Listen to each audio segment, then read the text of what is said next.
Three, two, one. Welcome to another episode of Game Chat. I am Kamikazevondoom, and in this episode of Game Chat, we are with GCROCK. Now, GCROCK does a lot of streaming and content creation on YouTube. Just for example, he has over 1,000 videos on his YouTube channel, which have amassed him over 4.5 million views and over 22,000 subscribers. This guy helps people out with streams, helps them out with raids, gear, what you have, he does it. He plays on multiple games, and enough about all that. Let's just bring him in here. Welcome everyone to GCROCK. Shit.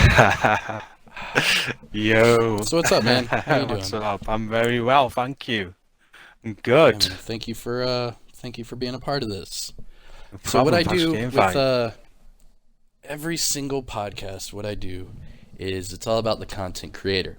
So first and foremost, just let everyone know who you are, what got you into content creating, and what you mainly focus on, and I will shut up and eat my popcorn.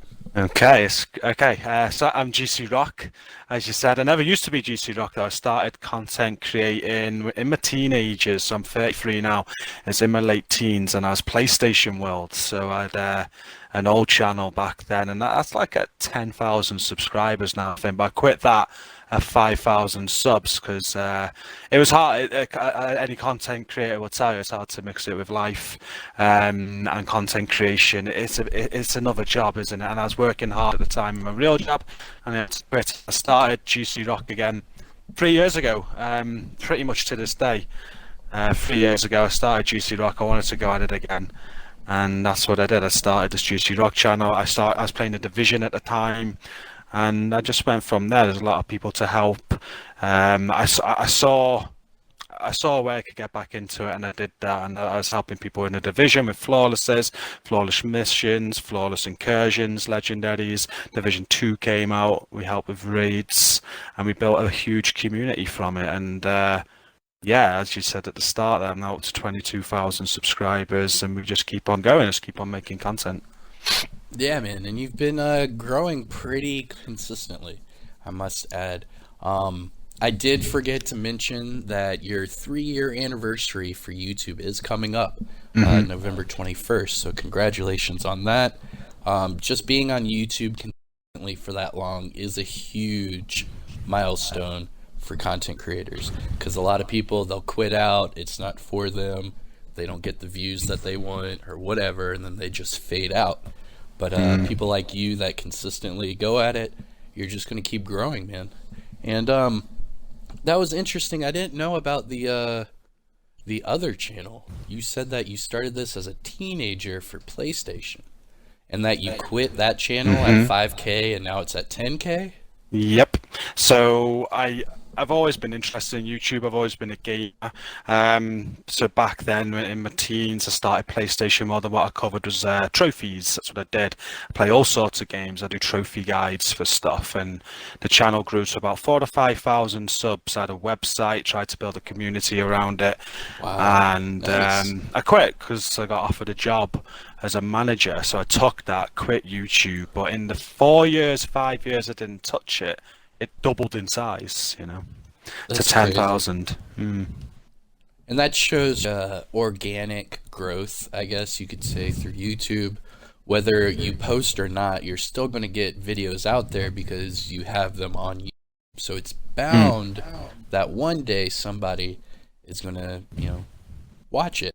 For example, I just got a comment, I think it was yesterday, on an old Division 1 video I made for the secret mission. You remember that? The secret mission? Yeah. Where you got the...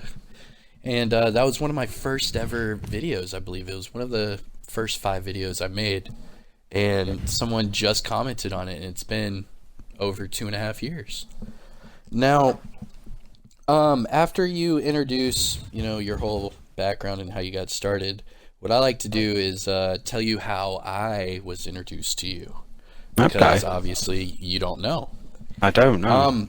What introduced me to you and your channel, and what actually got me to subscribe to you, is at the beginning of the Division 2, there were a lot of backpack trophies.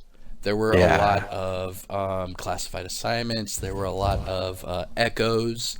I remember that I tried to focus on showing people how to get certain trophies and echoes and what are those phone recordings, and it never went anywhere for me. I think I got maybe a couple hundred views here, a couple hundred there, but it just no one was really interested.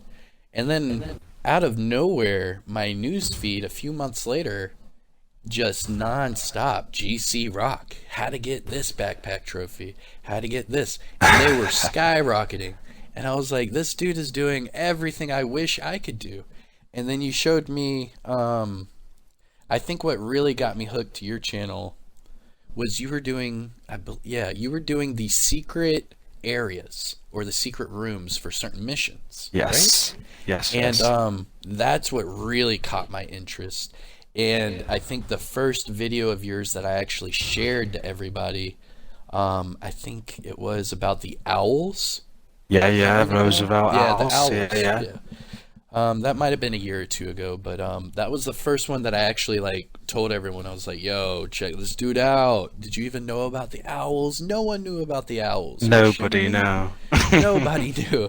I was like, "What owls is he talking about?" I jumped back into the mission, and I'm like, "Oh shit! Like, how long did it take this dude to figure this out?"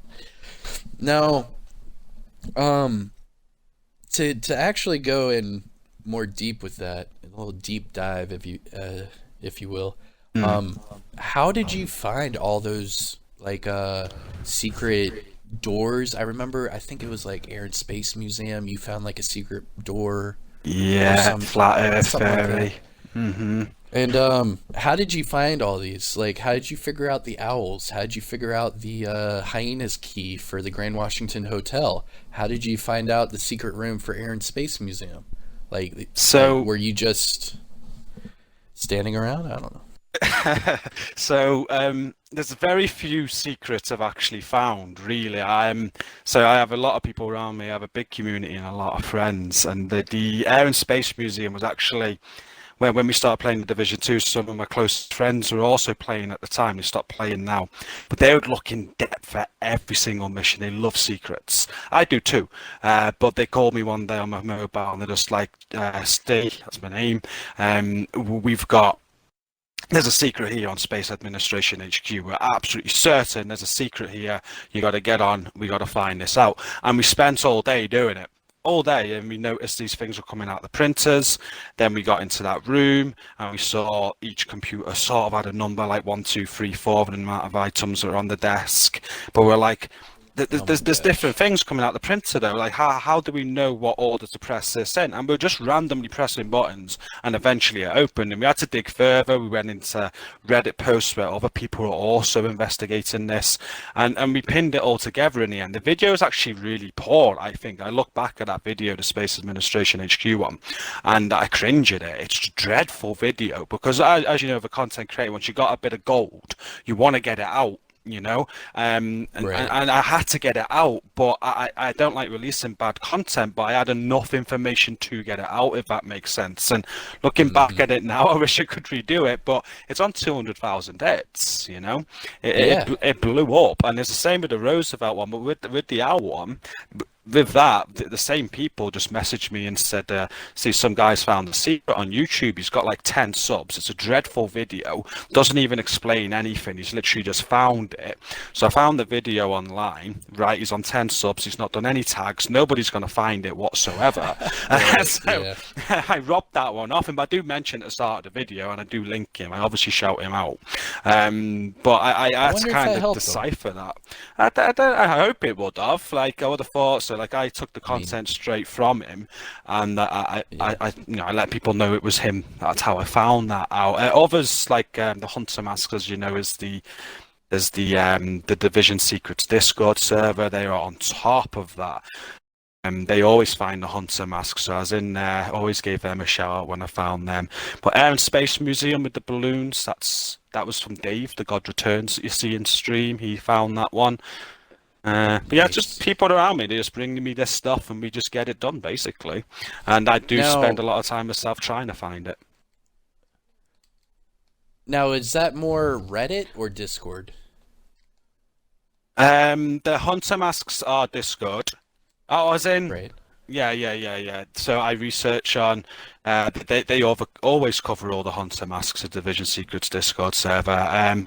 But yeah, everything else is just if there's a secret in a Division 2, there's someone that knows I'm very interested in them and they let me know. I've probably only found two myself, and that was I say myself, that was the Space Administration HQ one. That was with Gavin L when we worked on that all day, and one of the secret Yeah. rooms maybe. The rest of the information has always just come to me through friends or members of my community, and we That's get it awesome, done. dude. Now, reason I was asking about Discord and Reddit is that I have just recently gotten into Discord. I think I'm only a couple months, Mm. and I actually thoroughly enjoy Discord. It's pretty good. Now, as far as Reddit, I have not even touched Reddit yet, and I'm not even sure where to start with that. But Discord definitely. I'll try to hit you up afterwards and get all the Discord servers that you're a part of, so I can Yeah, definitely. I'll send you check the it out links. as well. Another thing, though, just saying, if you want to redo those videos, I am more than able to do a collaboration with you on finding these secrets, because I have still yet to do any of them. I watched Oh, your yeah. videos and I never really did them. But they have always intrigued me, especially the way, like, say the Division 1 was with the secret mission, Mm. to where it's so much information, but once you put it together the right way, you get the reward. It's really nice, and you actually have fun doing it. Yeah. And I feel like that's how Roosevelt Island will be, where basically, there's a lot of steps. I remember that you have to like defeat the mission, and then you have to run back through the mission, I believe. Yes. Yeah. There were several steps in that, so that's why I've never really gotten a crew together yet to do it. But I've always been very interested in hidden things like that. I love Easter eggs and little hidden nods from the developers. It is pretty cool. Yeah. Same. I love that. But yeah, man, that's how I got introduced to you. Were those kind of videos? Because I remember first off, it was more like backpack trophies and stuff like that. But then I remember those like secret rooms and hidden things. Those things is where it got huge. Like you said, you got 200,000 hits on it. That's insane. That's double any of my videos. That's crazy. Felt lucky because it's what I did on Division 1 and stuff, because I helped people. It's what audience you grow, isn't it? Like, if, I believe you love your PvP, so you probably have a bit of a PvP sort of audience, people with that. And like you said, you tried doing the backpack trophies, but then like a PvP sort of audience won't be interested in backpack trophies, whereas a PvE Right. audience will be interested in backpack trophies. And that's what I did in Division 1. I was highly PvE. So when I started uploading these videos, they just started taking off really. So that's a big fan. I love secrets like you. I love finding these secrets. I don't care about the reward. I just love Right. little Easter eggs. Like, lots of people moaned because there's no reward when you get in the owl room. True. But for me, it was still cool anyway. I was like, I don't really care. Like, if I want to get a piece of loot, I'll go on a mission and get a piece of loot. This is pretty sick. I like it. Yeah, no, I agree with you, but I also agree with the community though, because the I keep referencing it. The secret mission from the Division 1, once you did all of those steps and you got into the secret room, the chest that you opened up would give you like legit exclusive one-off Yes. weapons, Yes. and they were awesome. Not only that, but whenever you would do PvP, because they were so rare, they would not show the other players what you were using. So it would go off as like, say you were using the weapon and you killed me. It would say, "Hey, GCROCK killed you. This is what he was using," and it would show me your build, but it would not show me your weapons because it was like a secret thing. That felt satisfying, I guess is the word, because you would do Definitely. all these steps and you'd get to the secret room, and then finally you'd get something worth it. It's not the best. They were nowhere near the best weapons in the game, nothing like that. But they were unique. They were special, named weapons where if anyone else tried to inspect you or anything, they couldn't see what you were using, and it just made this like this sense of I don't know the word, but it was just satisfying, I guess you could say. Now, as far as getting some sort of loot in Division 2, I mean, I probably would say no. I wouldn't do any sort of reward. What I would do is probably like a special owl patch, or like a cool get one of those owls and just put them as a backpack trophy. You know what I mean? No, I agree. Something like that, to where, like, say, I believe, if I remember correctly from your video, if you did whatever was correct, was it the owl's eyes that lit up, or it was the owl? There was a dialogue. If you did it, I forgot what you had to do, but there was the only time I've ever done it is for that video, so that was over a year ago now. But it was a Right. dialogue, and it was I forgot what the dialogue was now. It was towards like a different faction of people, someone that had been there before, sort of thing. And I think it's true to real life on Roosevelt Island, maybe. I forget though. But there was a dialogue. There was something, you know. There just wasn't no in-game reward. There was no patch. There was no Right. item or loot. But I'm 100% with you. Like, I feel like they should have put something there, but it didn't ruin it for me because it didn't. You know. Right. Same. No, You yeah, know, not at all. yeah. Yeah. It's just the satisfaction of doing something unique like that. It makes the game fun again, Yeah. and it brings that old, childhood, like, oh man, I like I did something not a lot of people are ever going to do or find out, and it kind of makes it special. But all right, I'm sorry. We kind of went on a full sidebar there, but so that's how I was introduced to your channel. It was through those kind of videos, and since then I've just been following them ever since. I know you've got what, like 400 streams done or something like that. What stream number did you do today? Yeah, I think it's 435 today, if I remember right. I Right, think. so you've streamed 435 times on YouTube so far. Yes. That is ridiculous. Hats off to you for that. Um, how do you view streamers and content creators in the same category? Um, it's different, but yes, if that makes sense. So like, I think their end goal's the same. Like whether you're a streamer or a content creator making like video on demand, you know, you're wanting to grow an audience, yeah. You're wanting to Of course. entertain. You're wanting to find something that people are going to say, you know what? I want to watch this guy again. I like him, or this girl again. I like her. So whether you're streaming or making video on demand, it's sort of what you're trying to build. You're trying to build your audience, aren't you? Whereas I think video on demand, like you mentioned a few minutes ago, has that effect where you can make a video today, you could get 10 hits, but in a year's time, you could get 100,000 hits just because something happens, it becomes relevant, and all of a sudden people are watching it. Whereas a stream is there and then. You know, once a Right. stream's Yeah. over, it's pretty much dead and buried. You know, people might watch it on repeat the next day, but there's nothing really that's gonna make, you know, it's a stream. It is completely different than a video on demand. So, you know, streaming, you've got to be far more consistent. Right. Um, Okay. Whereas video on demand, you can have a bit more of a, you sort of be consistent, but you could do 3 videos a week. Whereas I feel if you're streaming, streamers tend to go every day of the week with a couple of days off, maybe.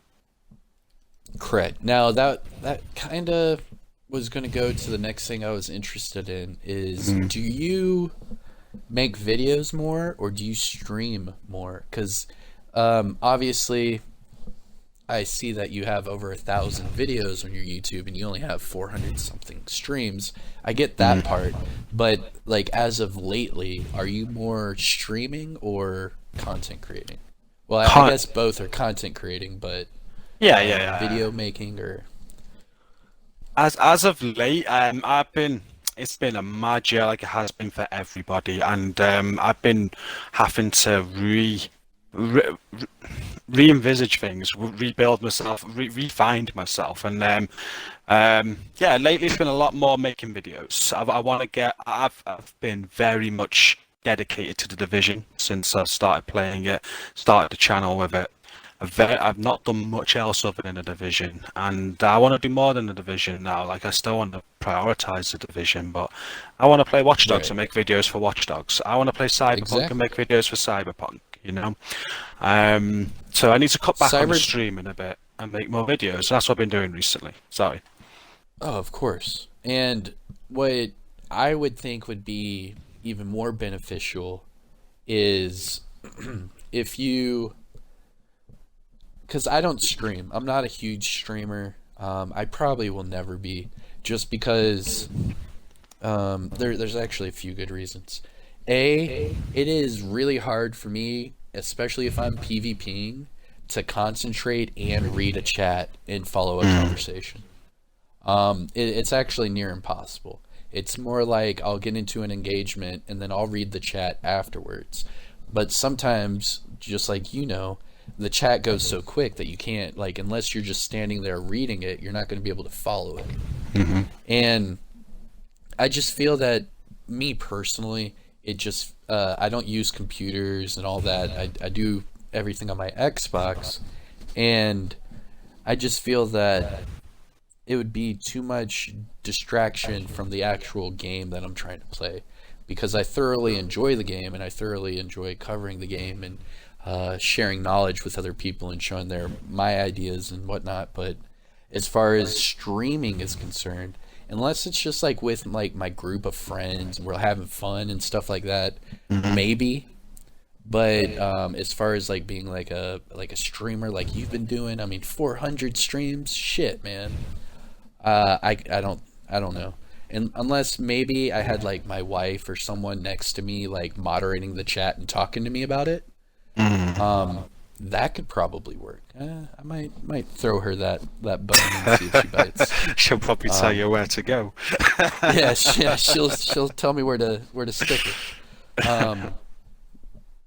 But yeah, so that's been cool because I do agree with you that streaming and content creating, they're pretty much aimed at the same goal, where it's to promote the game, promote what you like to do, show how you do it, and gain knowledge, friendships, stuff like that. But I do admit, when I was first a YouTuber, I think about like 5K subs, where I really had this thought that streamers and content creators were completely two different breeds. Because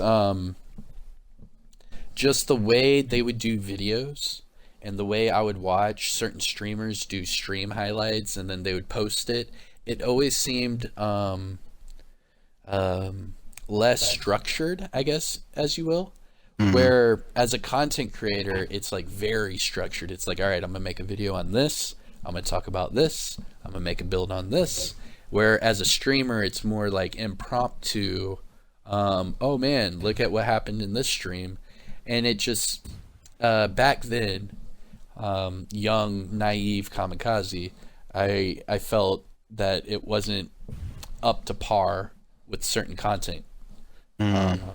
But nowadays, I completely understand. It's all at the same thing. They're just doing it in a different style, where you can do the same build as me, do the same exact content as me, and the only difference is you're live streaming it with your face or whatever, your mic in front of everyone, and it's doing it that way. Where I make my videos live as well, but I do it off, off the spotlight, and then Yeah. throw it. But yeah, I do agree with that. That's a good thing. We're You all make aiming some for the good same goal. points. Exactly. Yeah, I think everyone's aiming for the same goal, but I think the best content creators, so your Stone Mountains, the ones on millions, your Doctor Disrespect, that they find they find a way to stream and make content at the same time, and that's what they do. So they'll be streaming in the day, and from that stream they'll have the video on demand done later, where it's just a few edits, similar to how you do it. Obviously, you're not Yeah. live to an audience when you do it, but that is how the best contents, I'm not saying the best, but the ones that make it, the ones that make this, like, make millions or make this a job or whatever level you want to look at, that's where you got to aim for, because you got to be productive as well at the same time with what's going on with your real life, and you got to be efficient. And I'm actually part of Stone Mountain's pipeline, and I'm learning all this stuff out. What? Yeah. I'm learning what Oh he my did to get gosh. where he is, and so and that's a real big thing, you know. So I'm testing myself at the minute. So I'm trying to learn from him and implement it into mine, and streaming. And then reusable content is such a big thing. So, like, if I'm Right. going to Very stream true. today, is there anything that I can stream today? I can make a video on it later. If there is, you want to do it. So I don't do it that much at the minute. If you look at Stone Mountain, he plays Warzone. A new gun comes out, yeah? So as soon as that new gun comes out, what he's going to do is going to do a stream today. He's going to get a loadout together with that new gun. He's going to go and he's going to stream to his audience. He streams midday every single day, and he's going to go and do a stream. But he's going to use that gun and loadout, so later on after his stream he can then place a video together, having already got the contents from that stream about this new gun and loadout. Yeah, Very it true. makes sense, and he's Yeah. really big on that, that's where That's you've how you kind would of have to got. do it. Yeah, that's how you can. So if you're going to stream and make video on demand, you've really got to try and, like, think about your video on demand when you're doing your streams. And there's so much that goes into it, it's insane. Like, if you want to Yeah. get efficient and you want to get consistent, and there's so much to think about. I remember Stone Mountain. He's only been doing it a few years. Um, I remember his video was huge on Facebook about 2 years ago, and it was him playing, I think it was Battlefield, and he was talking to everyone in that weird voice, that funny voice, and Commanding officer. everyone's, oh, dude, they're just all cracking up. Pat, I even do it in some of my videos too, where I'm in gameplay, and one of my teammates has gone down in conflict or in the DZ, and I'm picking him up. I do the same shit too, and I got it from him. I'll patch yourself up, soldier. You're still in the fight. I Yeah. still do that. I did that yesterday in the DZ, and that shit stuck. And what I like about what he did is he went the Facebook route. Yeah. Not a lot of people did that. And now that Facebook games, or they call it Facebook gaming, they acquired Mixer. And that's why Mixer is not on Xbox or Microsoft anymore, is because Facebook Gaming acquired them. And that alone makes Mountain way bigger than, like, I would have ever thought. Because before all of that, Facebook, it wasn't really doing those, like, live channels. They weren't doing really much of anything when Stone Mountain first was getting big, because it was his video that was circulating. It wasn't like live stuff. But now with the acquisition of Mixer and them doing Facebook Live, he is basically set, dude. Oh, I know it's yes. on Facebook, but he is set. His audience is in the billions, and it's just because everyone and their grandma has Facebook. Yeah. Whereas YouTube, I've noticed that YouTube is still a growing thing, as you will, because you remember with Division 1, dude, there was only like 4 or 5 creators. You had, let's just go through the big ones. You had Skill Up, you had Marco, you had so Skill Up Like Butter, and then you had Nothing But Skills was just starting out, and you also had Wids, who was just starting out. Now, that's insane to me that within 2 or 3 years, Nothing But Skills was low. I subscribed to Nothing But Skills at like 5,000 subs. And he Same. wasn't showing his face. He wasn't streaming. He wasn't doing anything. He was doing build videos.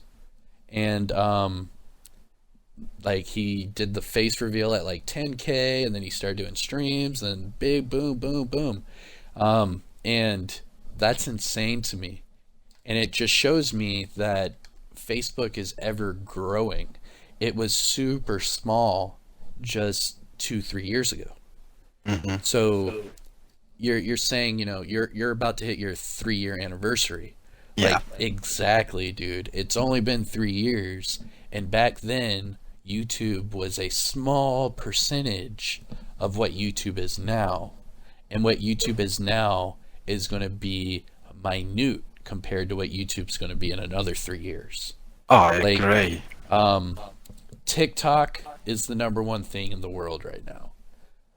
What that is a whole bunch of kids on their phones. It's a majority of kids, but it is the number one downloaded app in the world, bar none. And it's a whole bunch of kids with their phones. Well, guess what? In a couple more years, those kids are going to be teenagers, and they're going to get on YouTube. And then YouTube's going to get even bigger. Because the average age that I've seen so far with all the content creators I've ever seen, usually between 19 and 35. Where they're all in that same age gap. You don't have, you know, I wouldn't know because I haven't looked it up, but you don't have, you know, 5-6-year-olds on YouTube right now. But you do have 5 and 6-year-olds on TikTok right now. You know what I mean? Yeah. To where those kids are going to grow up, and then they'll go to YouTube, and then YouTube's just going to keep getting bigger and bigger and bigger and bigger. And what I like about it is you can put no effort into it. You could put all your effort into it. And it's still going to build. Like you said with your teenager channel, you stopped at 5K subs, and then it doubled, and you've never touched it, and it's been years. Yep. And that's just showing the growth of YouTube, because the audience is growing, and then they're going to get more intact with YouTube, and they're going to be interested in the same stuff we are. So in another 5 years, you'll probably have another 10,000 subscribers on there without no new content. And it's because eventually you're going to have people turn on YouTube that are interested in the same stuff we are. So I just think it's just going to get even better. I don't even know how I got to that. Where were we in the conversation before that? I was just going to kinda- add on to what you said there, really, as well, Yeah, go before we for it, do man. move on. Like, you're 100% right. So, like, the thing is, you got to think of it in terms of generations as well. If you look at, I'd say 60-year-olds now, 60 plus, small percentage of them are going to be gamers, right? That's, well, I'm not saying small, but a smaller percentage. But when I get to that age, I'm 60, so in another 30 years' time, a lot of that percentage are going to be gamers. We have got generations and generations to add into the game, into people watching games on YouTube, into gaming itself, into, like, I read an article once that said YouTube over the next decade or 5 years or something is going to increase by 2.5 billion viewers. It's just insane. But it's just to add on what you were saying. Like, it's just how it is. Like, YouTube came around, was it 95? I forgot the year, and they say, well, YouTube end one day. Well, everything ends one day, you know. But in the foreseeable future, no, it's not at all. And YouTube's I just don't getting think it. bigger and I don't bigger think and it bigger. could. I don't think it could. It's the second biggest search engine on the internet, and the Well, first biggest search engine's Google, who owns it. You yeah, know? right. And well, that's where I was going with this. Google was acquired by a company called Alphabet. Alphabet is the first ever company to reach $1 trillion value. And the reason for that is YouTube. YouTube uses, just like you and I are both very well intact with, is Google Ads. Yep. Because Google Ads is what gives us money. And Google Ads has been making so much money that it has given Google or Alphabet a $1 trillion worth. And to me, that is mind blowing. It is That mind if blowing. you look at their overall value just 5 years ago to now, it is a small percentage. And just like you said with generations, it's only going to get worse. Like when I was a kid, dude, um, I think my mom had like one of the first flip phones, Yeah. and there were no smartphones, there were no flat screen TVs, there were no DVDs. Like I'm so old, I had VHS and VHR or VCRs, Mm-hmm. and we've already had DVDs, um, or what is it? What was it? HD DVDs, laser discs, Blu-rays. Now we're at 4K Blu-ray. Um, and that's just technology in that area since I was a kid.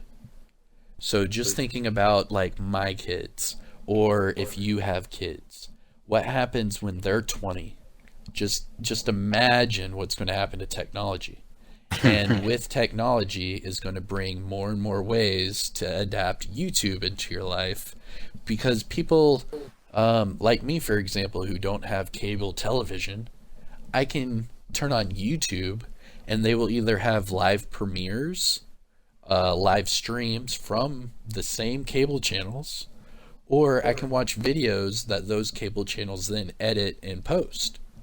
And people use it for the news, people use it for podcasts, people use it for fixing their cars, people use it for learning how to Photoshop, even schools. Right now, my kid is in elementary school here, which would be, I don't know what they would call it in the UK. Would it still be elementary? Elementary, Where primary school, is it?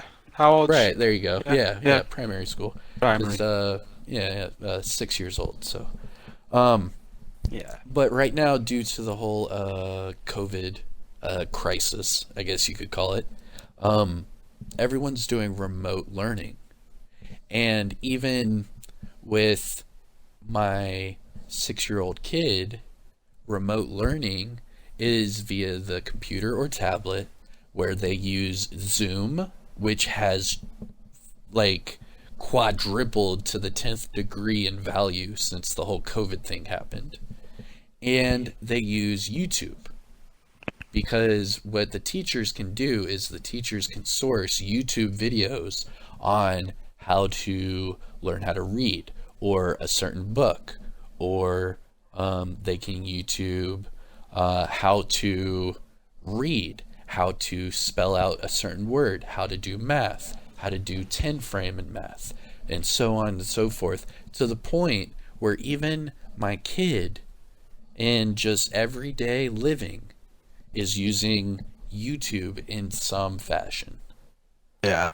And that will only get better, because before the COVID happened, I've been going to the local university for computer science, cybersecurity, like IT degrees and stuff like that.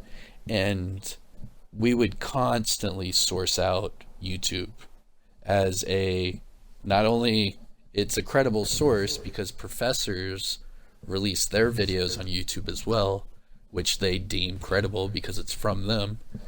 And then now you've got it in primary school, and then these kids are going to grow up and they're going to know YouTube, already. My kid's already talking about Minecraft and YouTube, Yeah. because as a kid, that's like their number one go-to is like Minecraft. Then what's the other one? The blocks, Roblox. Roblox. Yeah. Those are huge with kids right now. So they are constantly using YouTube for that. If you look up the average content creator for Minecraft, they have anywhere between 300,000 and 3 million subscribers. And their videos don't get thousands of hits. They get millions of hits because Yeah. these kids are on YouTube already, but they're doing those type of games because those type of games are more kid oriented in some fashion. Like Minecraft, for example, that shows you architecture. It teaches you certain things for life. It also shows you different ways of building, crafting, blacksmith, stuff like that, to where kids can actually learn certain architecture skills through Minecraft. Like, oh, I know how to make this. It's cotton with a little bit of string and a stick. You do this. And it's like, how do you know how to do that? Oh, they do it in Minecraft. And it's teaching them stuff, but it's...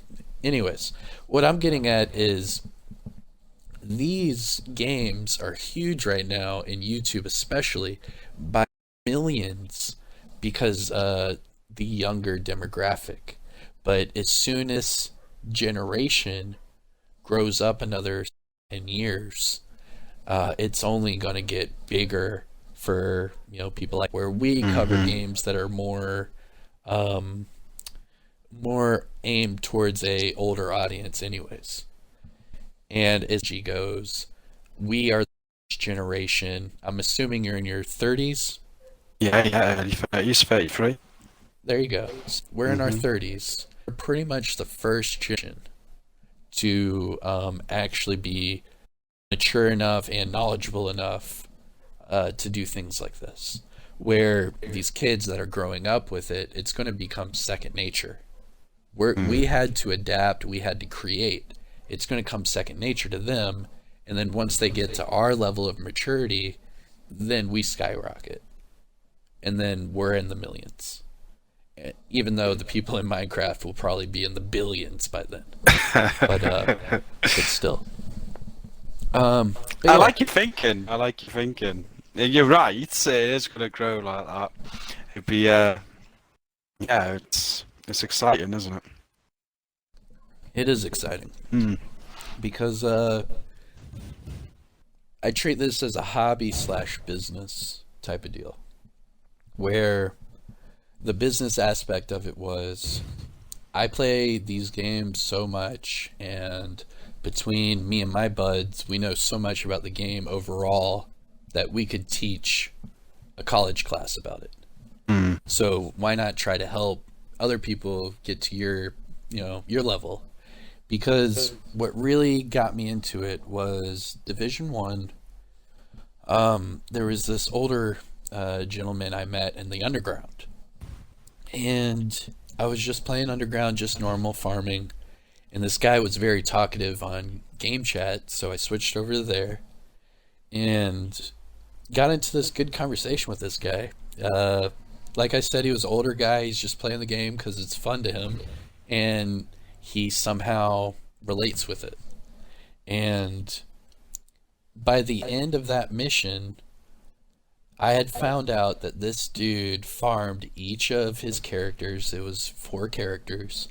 He grinded all of them max level, max everything, and he had to grind each of them the same gear, essentially. Because this guy, bless his heart, did not know what the stash was. Oh, he had never heard of the stash. Yeah. He had never known what the stash did. He always just walked past it. And this dude was so upset. He was explaining to me how he would farm Striker. I think Striker 6-piece was big at that time. And he's like, man, no matter what, I cannot get Striker 6-piece on one of my characters. I get 2 pieces on this character, 2 pieces on this character, but I can never get a 6-piece on one of my characters. And I said, well, why aren't you using the stash? And he said, well, what's the stash? And at that point, it was like there's gotta be more than just one person like this. This guy was not he was not dumb in any fashion. He was very intelligent, very experienced, and he sounded pretty wise, but he was never taught that. It wasn't like, hey, put this in the stash, like a tutorial. There was nothing like that in the game. So he just never really thought about it. I think there's like a screen pop up in the division where it says this is the stash, but if you just hit A really quick, it just goes away, and you never really get told what it is. Mm. And at that point, I had felt really bad for this dude. Obviously, my other buddies that were with us found it comical. Um, but for me, I was more like, how many people are like this guy? How many people play the game and they don't know what armor region is? How many people play the game and they just can't understand weapon handling?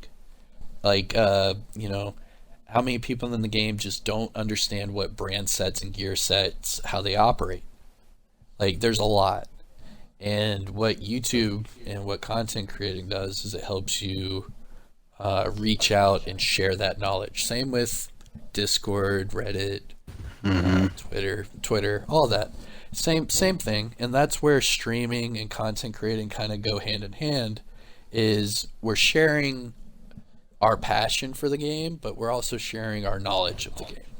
Yeah. And the way the community is we're as good as our weakest link. We have some pretty I want to try to stay politically correct. Some pretty fucking retards, you know what I mean? And they are like dumb as shit. And if we have dumb as shit people that are just ignorant to the game and just don't really know a lot of things, then we're going to have, a huge gap within the player base where that creates, that toxicity and stuff like that. But if we're all sharing the same knowledge and we're all pretty fucking smart, we should be pretty fucking good. I don't know. I mean, we're still going to have the toxic eggs, just because that's what goes with any sort of competition in gaming. Is you get that what do they call it? The friendly jargon. Oh, okay. Oh yeah. The elitists. Elitists as well, yeah. Well, you know what's messed up though is Call of Duty kind of fucked us over with that term when they did Call of Duty Elites.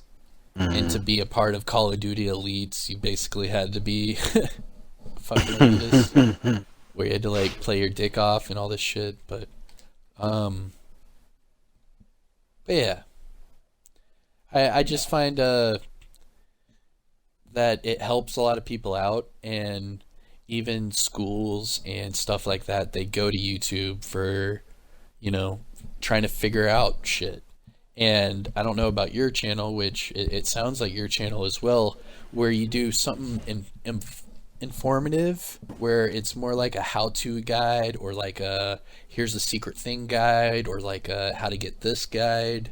Yeah. They usually do the best, because that's what people usually go to YouTube for. It's how do I do this? How do I do that?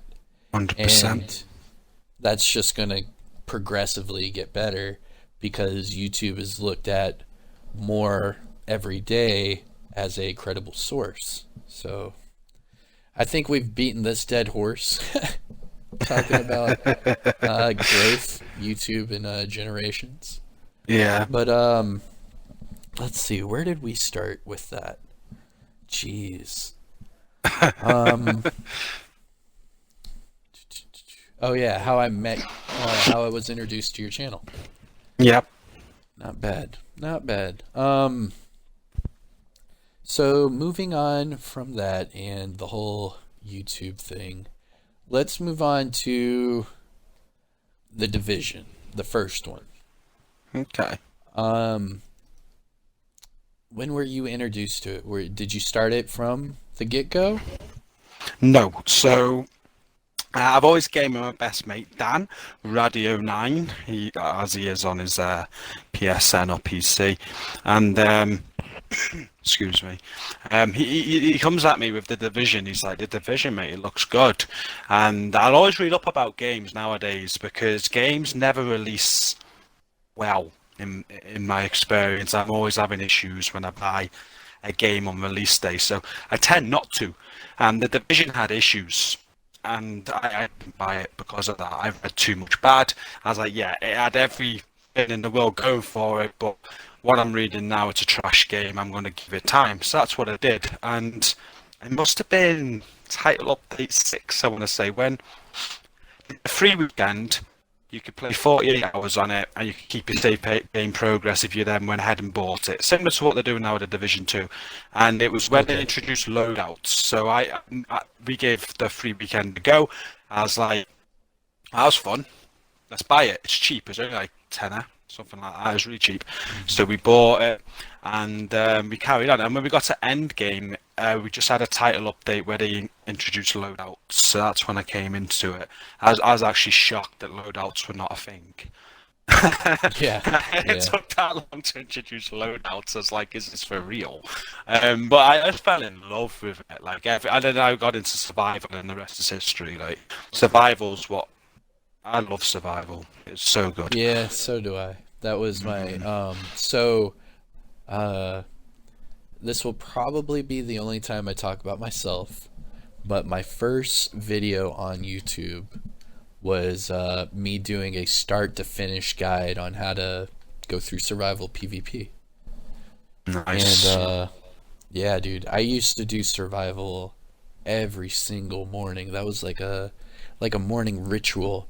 Wake up early, have my cup of coffee, and then turn on survival. And as I'm waking up, and if you did survival right, you could have like an hour and a half, 2 hour game.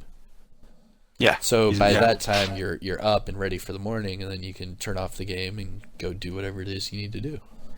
And that's actually how I treated it, was like a morning wake up thing. It's just play a game of survival. And I thoroughly enjoyed it, dude. I still enjoy survival. And I tried matchmaking probably about a month ago, and I couldn't really find a big match. I played one full game, and of course I did the whole hour and a half, whatever. And there was only 2 of us in the entire game. Yeah. And I was kind of let down about that. It's sad. But It's then, been like that for a long time now, I feel. Like, even before Division 2 was out, PvP wise anyway, on PS4, it's like 5-6 people max. Sad. It was so good. Right. And I think I've only been able to play Last Stand once since the Division 2's ever even been released. Because there's really not that many people playing Last Stand either. No. And I remember back in the day, Last Stand used to be the shit. But yeah, so that was the Division, and you got pretty much into survival. Were you, or are you? It sounds like you're more of a PvE type player. No, this is funny. So people that meet me through my channel think I'm PvE. I've always been a PvP player, and when I'm having fun, me and Dan growing up, we've always done PvP games. We've grown up with Bad Company 2, Battlefield, Call of Duty, more recently Battle Royales. But I didn't, for me, I didn't want to grow through PvP on my channel. I felt that I was more... What I found when I started my channel was, and with my old channel, helping people is what got me growth. If I was doing guides, I was supporting others. I felt I did that good. That's why I do my real job. My real job in the last 6 years has been care work. I support. I've been support work. I support people with autism, mental health issues, and all that. So that's where my strengths are. So and that's how people get to like me, I think. So that I didn't want to grow. Like, I started my YouTube channel it was when I was going through a depressive spell myself, and I was just uploading some of our PvP footage, because that's all we did on Division 1 with my friends. As we go in the dark zone, we'd have a lot of fun, but it's quite toxic, as you know. PvP does get quite toxic. Not that we're making anyone feel bad. No one was feeling bad, but there was, it was toxic to watch. It was 2 groups of people being quite rude to each other, or whatever, and I thought, that's not what I really want to grow a channel on. So I focus on PvE stuff, but yeah, but myself, Yeah, PvP is where I have most of my enjoyment in. So yeah, this was just a bit let down with the Division 2 and that. I don't feel PvP's gotten as much love as it should have had up to now. Yes, and let's go ahead and we'll go ahead and open up that can of worms. Mm. Um, because I try to stay pretty neutral with my channel at least. I try to, even though a lot of my builds are pretty much just PvP. But as far as PvP goes, with year 3 coming, do you do you think maybe there's a chance, or do you think they're just going to hold out for Division 3? What do you? I mean, a lot of people are saying Division 3 lately, and I'm more of. Let me just go ahead and tell you what I think. Yeah, I'm go on. more of a. I think year 3 will be the year of PvP, because let's go through I mean, you have to go through the evidence and the timeline between Division 1 and Division 2, because it's pretty much mirrored the exact same. Now, in Division 1, at the end of year 2, just like now, they did the optimization station. And that was pretty much the end of their updates, their PvE updates, all that. Because year 3, they did shields, which if you completed the shields each month, you were able to get certain things in the Division 2. So at that point, they were already promoting the Division 2, and you were playing the Division 1 basically just to hold you over for that last year. Now, the Division 2, I think that the main difference now is that the Division 2 for year 2 was the PvE everything. And it basically, in my mind, they are ending this year with, quote unquote, completing PvE for the Division 2. I don't think there's going to be a new expansion. I don't think there's going to be a level increase, because they just came out saying that they're going to end this year with the optimization station as well. So if they're going to do that, there's no reason at all to increase the levels, because now you're forcing people to play a game that many already are not playing. So I think that the optimization station, just like in Div 1, is just for everyone to take the gear they have and just make the best optimized version of it. Now, as far as year 3, Division 1 versus Division 2, I think for the Division 2, it's going to be PvE Central. Reason being is that now they are done with PvE. You got the summit. You've got all the updates to the summit to make everyone happy. You can play it on any difficulty, any directives. You can do any targeted loot. And every single piece of loot you get from there, you're going to be able to fully optimize at the optimization station. So this is pretty much an be-all, end-all kind of deal, where you can do anything you want in PvE and get the best possible gear. That's pretty much a game over situation. So, Division 3, they'll probably announce it in a few months. However, I think for year 3 of the Division 2, instead of it trying to bridge the gaps or whatever, I think they're going to keep the seasons, probably keep the seasons going. And as they keep the seasons going, that's where they're going to try to bridge the gap between Division 2 and Division 3. So that means the only additional content, quote unquote content, is going to be PvP. It could either be a new game mode that people have to buy, like your survival request. Because I guarantee you'd pay 25 quid for survival. I pay a full game price to survive. I pay 100 quid for Exactly. survival. See?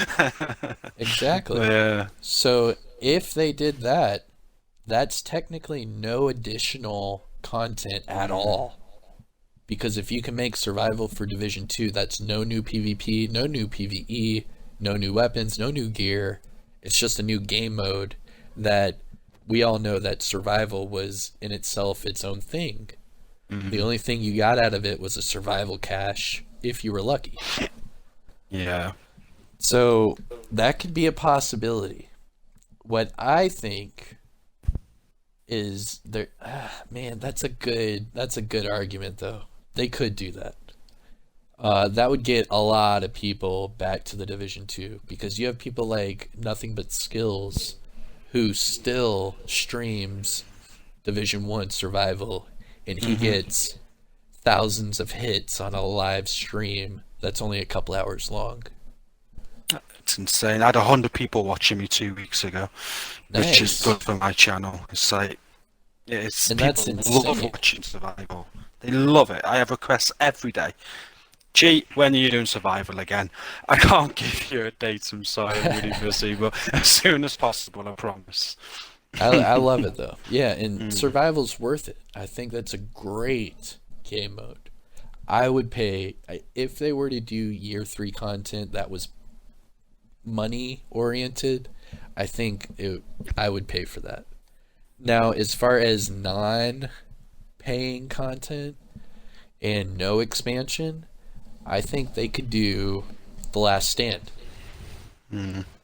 Because I've got a lot of evidence here and I've got a lot of theories here, so I might blow your mind. I blew Go on, I'm interested. Epic Slayer's mind. He didn't see this one coming. Blew his fucking mind. So, Red Storm, obviously we know this as of today. Red Storm changed their banner on Twitter to a manhunt emblem. Not only that, but it got a lot of people's attention on Twitter. And they are not confirming nor denying anything at this point, but it's seeming that with the likes and the smiles that they're giving people, they're gonna announce something pretty soon. I don't think it's going to be this year. I think it'll be the beginning of next year. But I think there is a great chance that they could bring... Oh, actually, now I've got 2 theories. All right, so first theory is they bring back Last Stand. The easiest way to bring back Last Stand that would not cost anybody money is to create Last Stand with 3 maps. Each map would be each of the dark zones. DZ East, West, South. You can easily, just like Division 1, do like a 4x4 block radius of each dark zone and create a map. You insert a couple nodes for them to, capture, and that's it. You're done. That really doesn't take much programming, and it's recycled content, but it would make the community happy. If you had 8v8 PvP, that would make the community happy. I guarantee it.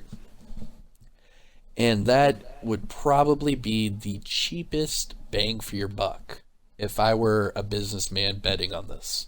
Because you're recycling your maps, you're creating something that the community wants, and I actually believe that we had to pay for Last Stand in Division 1. We did. I think that was one of the expansions. So they could do that as well, where they make us pay for a PvP mode with the same maps that we already know. I mean, I know a lot of people that would probably pay for that as well.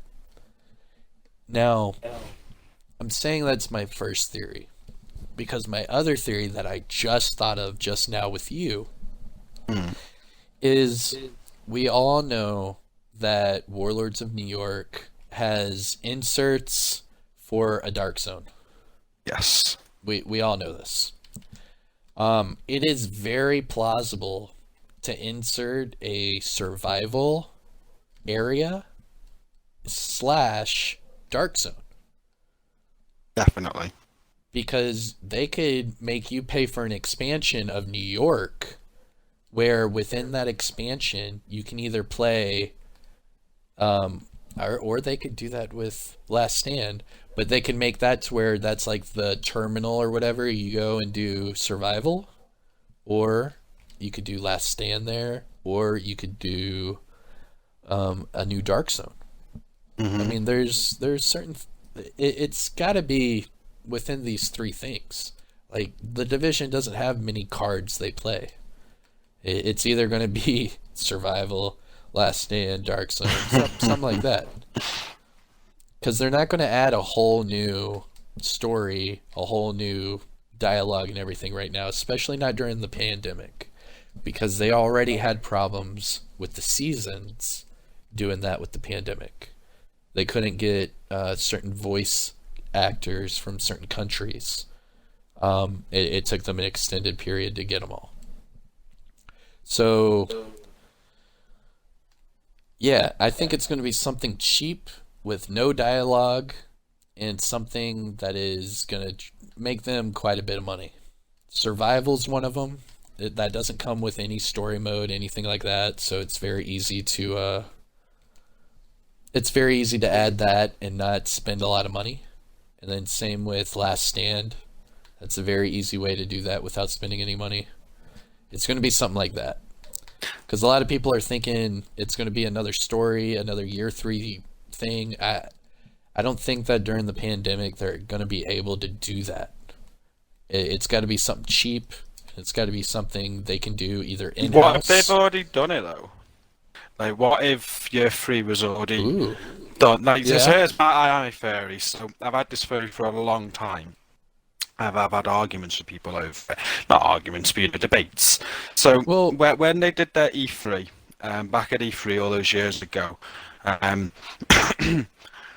the phrase that they get pulled up on a lot is learned from the Division 1. And I released a video a few weeks ago, might have been a month or two ago, and it showed this quote, and he never said he learned from the Division 1. They did say that in the State of the Game.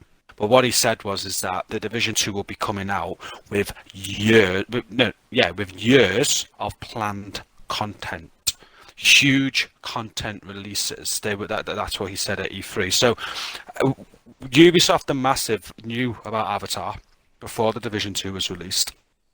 Thinking of it on a business sense now, you've got your business model, you've got your timestamps, you've got where you need to be at a certain points to make the Division 2, to make the Avatar, and to go back to the Division 2 and to go back to the Avatar, and so, because they've got to release both games. Ubisoft want them, they've got their goals and whatever. So when the Division 2 released back in March 2019, New York is already in there. New York was coming a year later, and whatever comes this March is already in there. This has all been made. They knew they've made this game for years. Yeah, but how they do that is they usually do that a year ahead.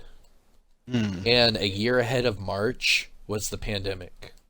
They don't have the same resources. I see what you're saying. But usually, as it goes for development, if you're doing something like this where it's a live game, they usually do that year a year ahead, like the seasons. They had already done all the seasons, but they couldn't finish the seasons because of the pandemic, or they had to, but it was extended. So that means since the pandemic hit, that's when they would be working on year 3, because that's year 2. So, is there any reason why they couldn't have been working? I get voice actors and all that potentially, but like they should still be out. Like Cyberpunk's still being released and it's been delayed, but the games, the PlayStation 5 and the Xbox Series X are still come out with brand new games. Like I'm sure this game hasn't suffered that much. I'm obviously a difference in opinion, but I'm expecting an expansion 2.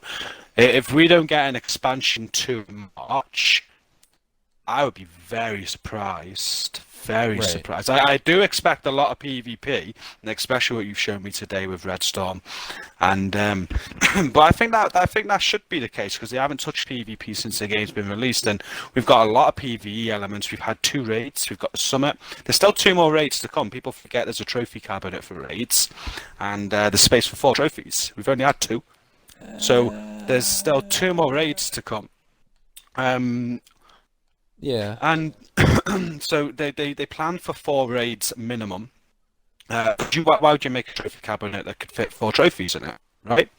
So there's a trophy cabinet for your raid trophies Well, that you hold can on. only get 2. And there's space for Hold 2 on more. there, Turbo. Hold on. Hold on. Hold on.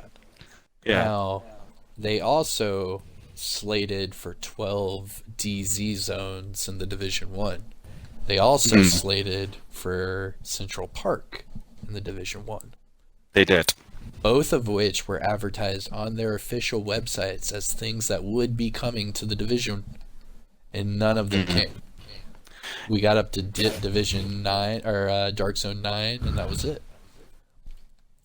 So, Okay. they do promise a lot of things, and here's why we will not get another raid.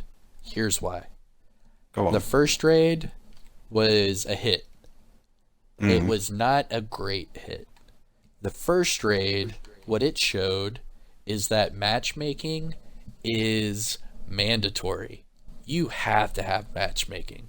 Because of that, half of the people interested were not able to play because they don't even have 8 friends that are on at the same time.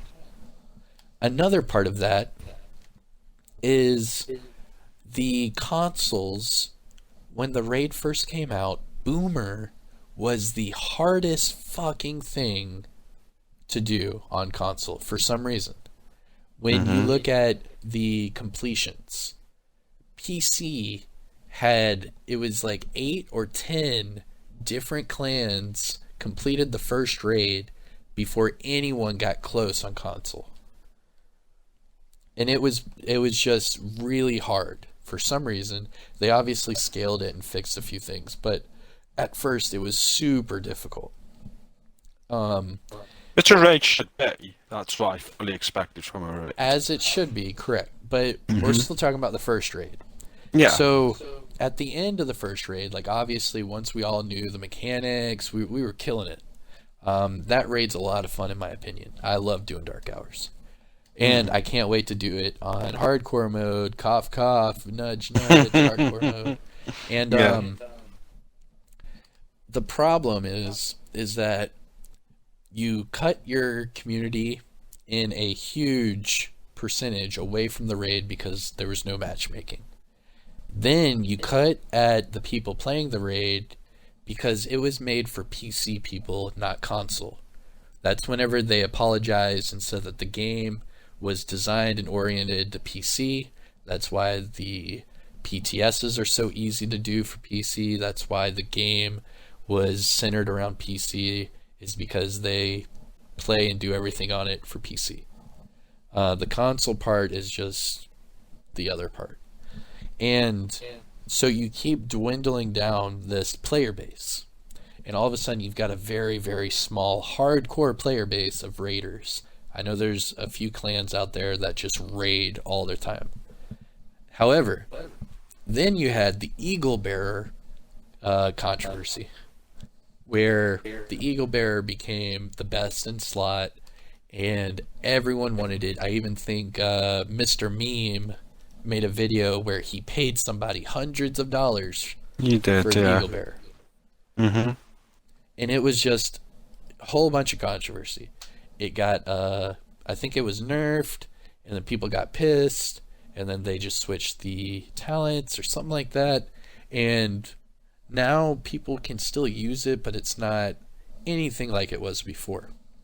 So, once they did that with the Eagle Bearer, a lot of people said, well, the hell with the first raid. I don't even want the Eagle Bearer now. Like, screw it. And there's still a shit ton of people that haven't even done the raids. Yeah, huge percentage of people. Then you sprinkle on top of all that and put a big fat cherry on top from the clan Pog.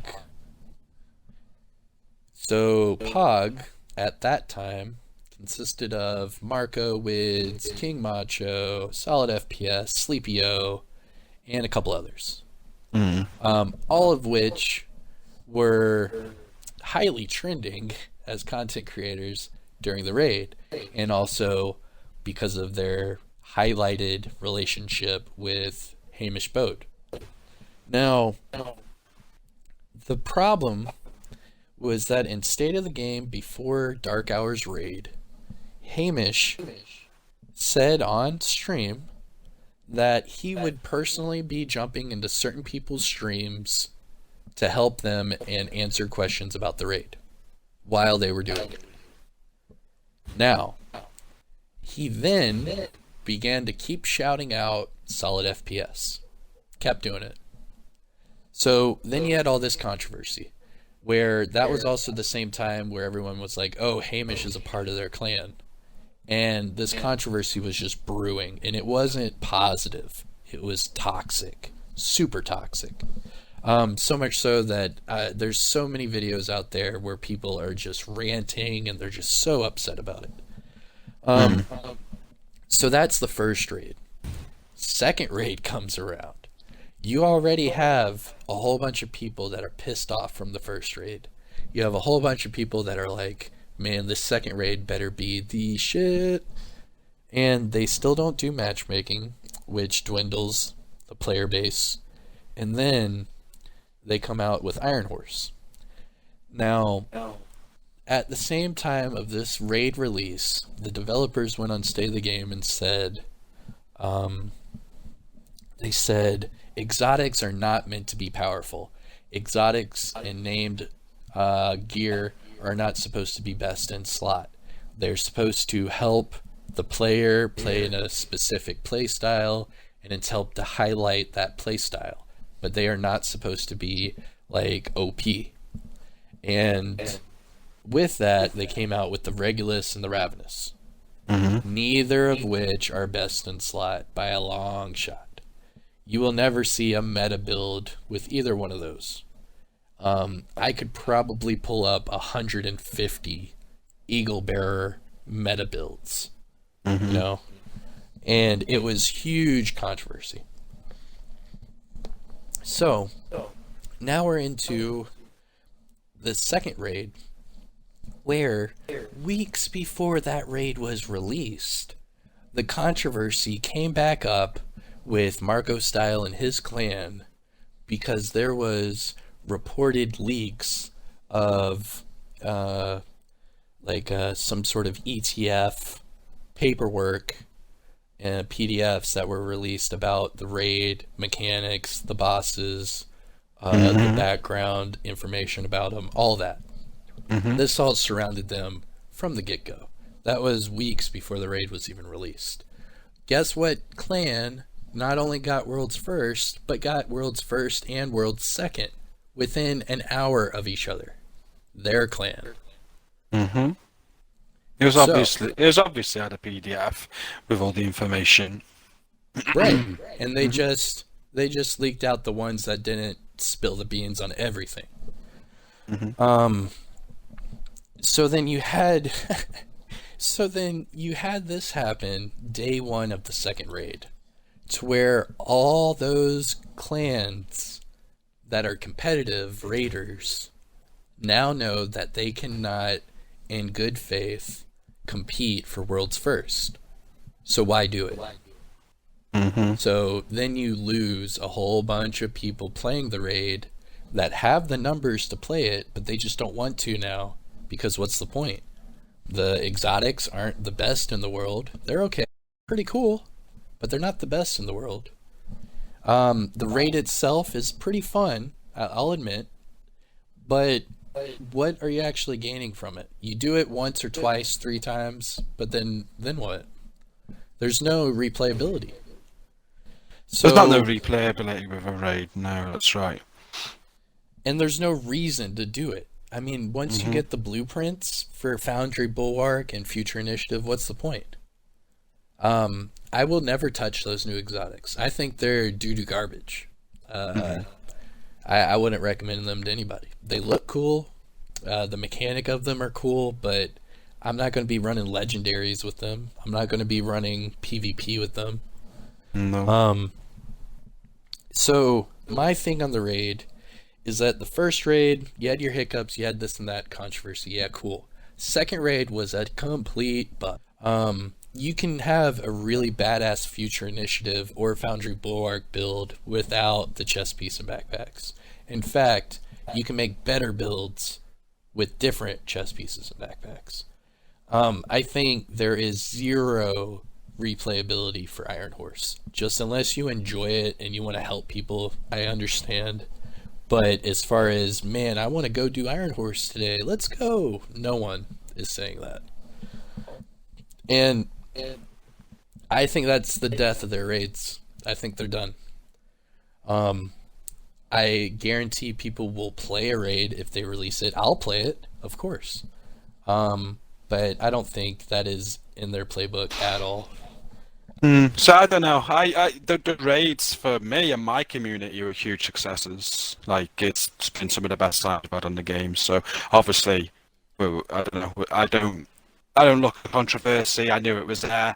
Was I bothered about World First? I didn't give a fuck. We went for it. We were up there on PS4. I didn't plan for World First, but we had Wids watching us. We had others watching us. We were there. We were, we could have got World First if we planned for it, but we didn't. No one wanted to stay up 24 hours doing a blooming raid. It was hard work, and but it was great. I had both raids. I had the most viewers I've ever had in a stream. The attention's there. My community was buzzing. Right. And it was the beautiful moments, and then from that we then helped the community. We have raid teams, we form raid teams, we practice. I get the guides out, I spend time with each of the teams. We've got tons of raid teams across PC, Xbox, PS4, and we help on a daily basis. We have helped thousands of people through the raid. We have helped over 1,000 people get the Eagle Bearer. We have helped hundreds and hundreds of people get the Ravenous, and we do it every day. It's happening today. There's a stream on my second wave. I could probably click on it and there'll probably be someone helping with a raid. Let's have a look. Right. There you go. Commenting, helping the community with raids, and that's what we do. So that's within my community, my 10,000 community of people that, and raids have been very successful. Like I think they are very hard content. Should they be replayable content? I don't know. Obviously, you want replayable content, but once you got a reward from anything, is it truly replayable? Like once you got that reward, it's done, right? Well, and survival. Yeah, survival was an experience, and that's what the raid was as well. I felt the raid, for me, was an experience. It was a great experience. Dark Hours was really good. Iron Horse was better. However, Dark Hours is better because Iron Horse is much more like a raid should be. Everybody's got their role. Everybody needs to do their role. One person fails, it affects the whole team. Dark Hours was more, you just got to shoot shit. And mainly there's a few mechanics, but it's a DPS check. It was much more relaxing to play Dark Hours. Like if someone says to me, "What raid do you want to do now?" I fancy a raid. Let's do Dark Hours because it's just pick up and play, nice and easy. And I think they serve the purpose. And there's so many people that haven't done them. So many people, and the problem they went there was with the eight people together that are all raid ready and all willing to communicate and work to get that raid done and learn it, and it's hard work. It's the hardest content in the game, and I don't know. I'd be gutted if we don't get another raid because the two. Yeah, when Dark Hours came out and when Iron Horse came out, I've had record-breaking hits on my streams for starters. Like I've had nearly 700 people were watching me do Iron Horse. It was insane. So the attention's there. People are certainly wanting to watch it. I'm certainly wanting to play it. But yeah, afterwards, once it's done, yeah, it's I won't say it's replayable. It's not something you're going to want to do every day. That's for sure. But at any rate, I've heard the Destiny raids are hard. Like they were so much fun. Yeah. I was huge into Destiny and Destiny 2 raids. But yeah, no, Destiny, yeah. every single one of those raids. It's like you said, its own experience. Not only that, but in Destiny with those raids is you had specific gear that would drop during the raid, and not only did it look cool, but they had special talents that would help you do the raid again. So, for example, I believe it was Crota's End, the second raid or was it their first raid for the division, or for Destiny. And within this raid, you would get the raid pieces, and it was a 6-piece set, and each piece would give you a new talent that would help you only within that raid. So it would either be speed, accuracy. If you were using a sword, it would tell you you had better sword abilities.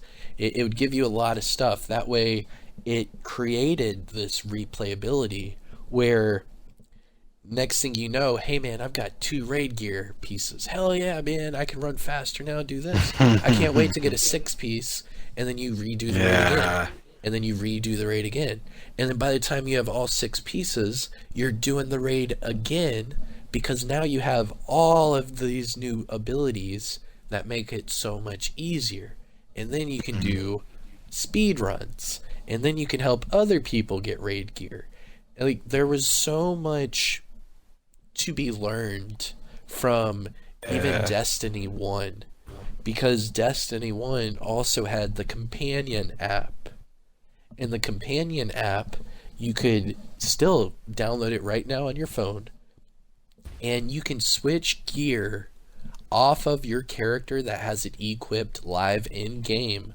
You could switch gear off of that character, put it on a different character, and switch the gear that was on that character and put it on your character live. And it would show you changing real time in the game. And you could do that on your phone. And that was like 6 years ago, maybe 4 years ago.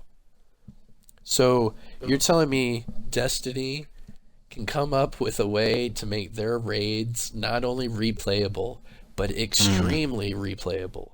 And they had a companion app that made the entire game experience immersive, interactive, and a lot of fun. I think that they really should have learned a lot from that, especially trying to introduce raids now.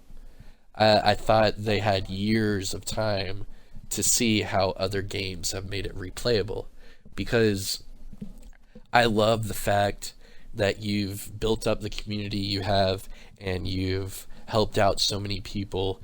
And I know, like, Mr. Accommodation, where he's helping the deaf community, and he's helping his community do runs as well. You have a lot of these content creators, or I guess they call them influencers, where they help these large group of people do it. However, out of all of those people that you helped, how many of them are coming back and doing more raids? Or is it just our clan guys? Loads. How we grow our raid teams. So we'll find out how we work is we'll find some people just want the Eagle Bearer. That's all they want, and they don't care. They'll get if you could give them the Eagle Bearer without them doing it, they'll snap your hand off. So that sort of people, I run through in 30, 40 minutes. I ain't explaining them anything, because all he wants the Eagle Bearer. I'm not teaching you nothing. But then you have those people that are interested. Well, what are you doing? I want to know more. What are you doing? And they ask questions. They sound out like a sore thumb. So those people I'm interested in. Like, I recruited one onto my team, Steph. So when I notice those people, I'll take an hour and a half to do this raid, because I'll let you know. And then what I'll also do at the end, I'll introduce you to a few others that are like that. And we make loads of raid teams that way. That's how we make our raid teams. We filter out the people that just want the Eagle Bearer from the person to the person that, oh yeah, I want the Eagle Bearer, but also I want to help other people get the Eagle Bearer.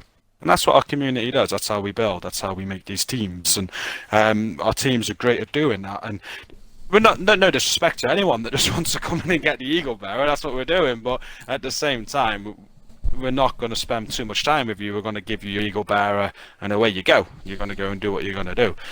Right. But we give more time to the people that want to help more, and we have a lot of them. And the reason being, because like you, so many people haven't done this raid or both raids. Oh, It's definitely. small percentage of people I want to have completed say this raid. I want to say they announced that, or well, I say they announced. I remember Epic Slayer and a few others said that there's like 95% of people haven't completed Dark Hours way back then. Yeah, I don't think it'd be much different. You're probably looking at 85%. I don't know.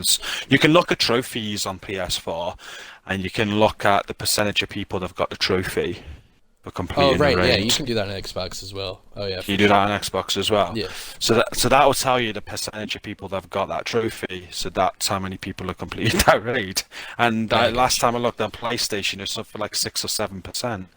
So only set, and that was a while back, but a while back only 7% of people have completed that raid. It's a small percentage. That is very small. And hmm yeah, I don't think it's getting any better on any of the platforms. It's Um, not. It's not. I don't know if that's a problem though. Like I'm in two minds. Like it's the toughest content on the game. I love tough content, and like you've got legendary missions where I think is much more accessible for everybody, which is tough content, but not undoable. Not doable. I think legendary is doable for most players. You just need to get a good team of four together with the right builds, right communication, and you can even do it with skill builds now. Like you could in Division 1, you could just skill build your way through legendaries. So very I true. think that's there. And I'm glad that the raid is tough content. I personally think it should be, and I like the fact it's got gear lock behind it. And I think the problem they had with locking that gear around with all the complaints they had was the Eagle Bear was so OP. And the Right. only thing they changed about it is when you got the tenacity, you used to get, I think it was 10% extra damage, might have been 15% extra damage. You used to get an extra damage buff with tenacity. They removed that. So now when you get tenacity, there's no extra damage. That's what it is. It's still a very OP gun. Like when I'm playing conflict, I'm using that Eagle Bearer and I'm at range. I'm getting enemies down easy. Like that accuracy is underrated on it, but it's not Yeah, the best in slot anymore. That's certain. It's not. FAMAS is a great option. ACR is a great I option. love it. Yeah. There- there's so many different ARs that are a good option, and that's what they've had to do because of the feedback they've got. So the Eagle Bearer could not be the best in slot, and it's not no more. And for me, I don't know. I don't know. I look back at games that I never played them, but World of Warcraft, where you'd grind 7 years to get a piece off of a raid. Like games aren't like that nowadays. But very few people would get the reward from those raids. Very few people. Right. It involves so much dedication to do it. Gaming's changed for sure. Everything's got to be more instant nowadays. People want instant gratification. People want instant reward. So they've got to contend with that. And I don't know. It's hard. I think that I do think there'll be a third raid. I'll be very disappointed if there's not. Very disappointed. Well, we'll see because if they do Hmm. that, they're definitely not going to touch PvP. Well, they outsource the raids, don't they? As well. To who? I don't know who it was, but the Iron Horse weren't made by Massive. That was outsourced. Well, hopefully. And I think Dark Hours as well. They outsourced the raids, so they again they knew Avatar was a thing they had to make, and it would Right. take most of the team. So they knew all this when this game was coming out. They knew the raids would have to be created on the fly with other teams. So they'll outsource it. Whoever does it, I don't know. But it's why some things in Iron Horse still aren't fixed because it works. There's still a Yeah. few bugs in there, but it's a third-party company that made it for them. And they I never, think I like a don't few, think they but ever really talked to those people either. no, they don't. They I they, they thought, made it. It worked. That was it. I thought I want to say Hamish mentioned them being on a state of a game, but I don't think they ever did. I don't think they ever did. Yeah, it's crazy. I'm actually curious to know who they outsourced that to. Mm. Because it was a nice raid. I thought it was loads of fun. And the mechanics are a lot more aimed at what raids should be. But Yeah. as far as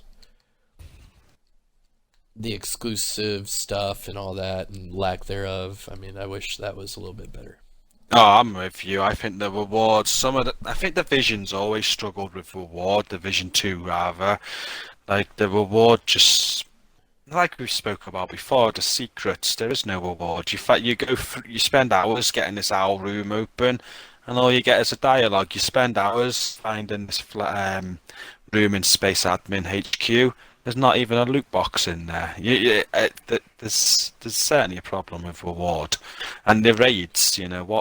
What's going to make you play that raid again? There's nothing to make you play that raid again after you get it. Mm-hmm. Exactly. And that is a problem, definitely. You know, but I don't know. I don't know. I'd like to think year three is going to be the best year this game's had. Like the Division 1 year three for me was the best Really, it I was. really hope that as well. I think there's a huge opportunity with that. The only thing is I really think they're not going to have the right resources or people or whatever for huge, heavy dialogue content.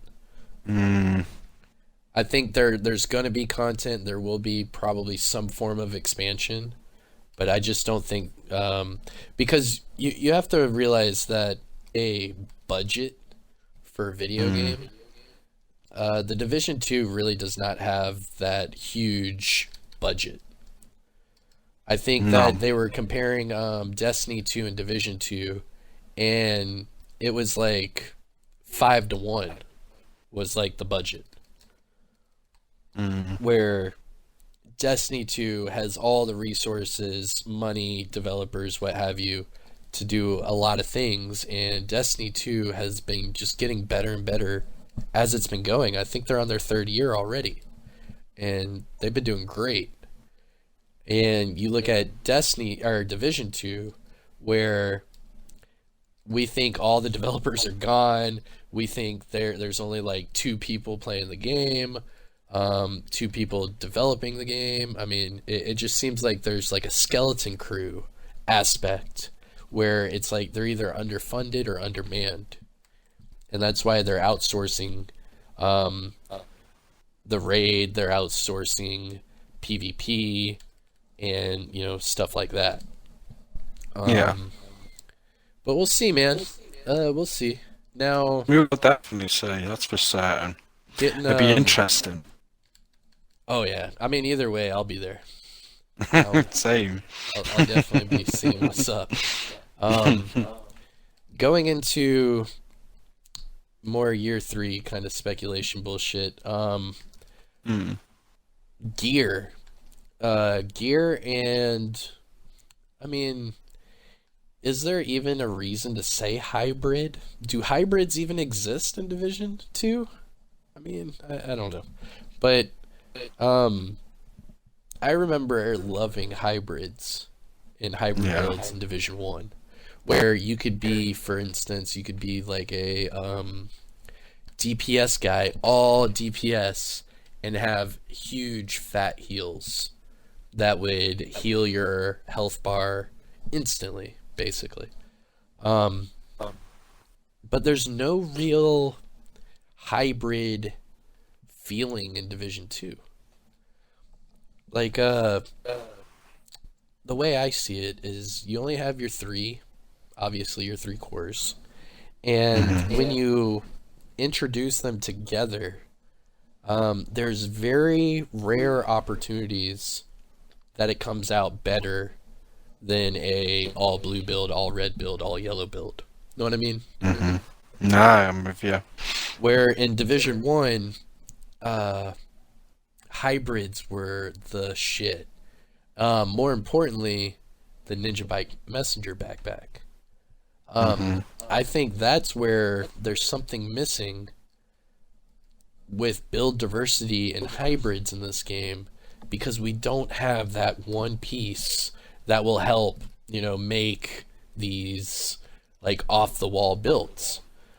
Because, for example, if we had a Ninja Bike messenger bag or something of the equivalent for Division 2, you would be able to put, 4 different brand sets together, and you could have 4 different uh,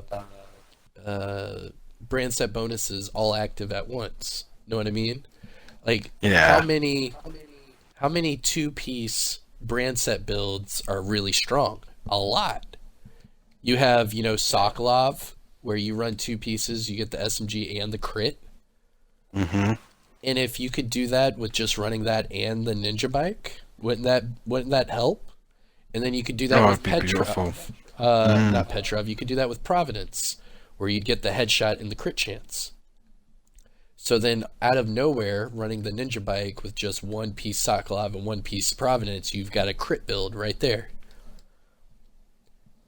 It would just completely open up hybrids. And Do you think that will come though? I think it's Didn't missing. the Ninja Bike come? You said it's following trends early on, and I believe the Ninja Bike came in the final year. Did it? It started the Well, final year. the Ninja Bike had been in the game for a while, and the Ninja But Bike that was talent you're horrible. on about, though. Right? Yeah, Yeah, the yeah. talent Hmm. they changed. Mm. I'm not sure. I would have to look that up, to be honest. I'm It was sure it was the either last year. Yeah, it was either the end of year 2 or it was during year 3. Yeah, it was something like Yeah, that. it's Yeah. around that period. So it won't surprise me if they introduce something like that, because you're right. Hybrid people are coming out with hybrid builds now. People are like the Memento backpack was meant to help towards that because it's rainbow loot. It helps all, but you're It right. does Like if I'm help. making, it does help. If I'm making a damage build, I'm going all red. Yes. You know, on Division 1, I had that same build you're on about. You did. It was for PvP, it was for the Dark Zone.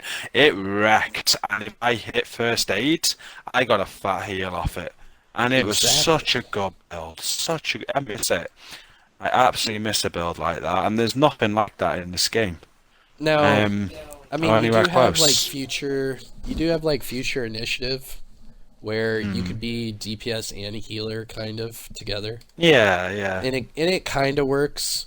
The only hybrid kind of thing that I've put together so far with the Memento is I've learned that I can run an all red build and have a tier 3 shield at the same time. Yeah. So you can do that with Technician and the Memento, have a tier 3 shield and run all reds and crit and still do a crap ton of damage. And have that Especially if you tier run 3 that with shield. Spotter. Mm. But as far as that, I mean, there's really no other hybrid kind of things with the Memento. I mean, it helps with skill builds and it helps with shield builds because you can get the blue and the yellow off of it at the same time. Mm. Um, but I mean, that's pretty much as far as you can throw that. It Mm. definitely helped a little, but it's not like anything like the Ninja Bike at Yeah, all. it's not a game changer, is it? I Um, I'd like to see the Ninja Bike. I'd like to see that. I'd love to see that exotic piece come back. You know, eh, you wear that piece and any other brand set piece you put on there, you get the second talent too. It'd I be Yeah, I'd do the it. possibilities would be endless. If they did that, I think I don't know. I'd say expect that. Surely they're repeating quite a lot, aren't they? Optimization station. There's They're repeating very close. Yeah, it's Yeah, ridiculous. yeah. It would not surprise me if you saw. I know we got the Ninja Bike. Was it Ninja Bike knees in this? But just having that talent on an exotic, you know, where it opens up more set bonuses on the set items you're using, that would be so OP, and that would be what opens up hybrid builds. I think maybe. I don't know. I'm Yeah. not saying they're not there. They are there, but as OP as the Division 1, it needs something like that added to the game. Yes, most definitely agree. Because Mm. I was a big hybrid fan in Division 1. There's potential for Division 2. I just don't actually see it completely. I know like future initiative, stuff like that. But Mm. yeah, hopefully. We'll see with that. I really hope so. What's another thing? So hybrids, hmm, PvP. We've talked about raids. What else is there? I don't know. What do you have? What else? I'm trying to think of more Division 2, Division 3 kind of stuff. Hmm. Hmm. Now, have you done all the hunters? Yeah, I've done all the hunters. Um, have you actually used Perfect Intimidate yet? No.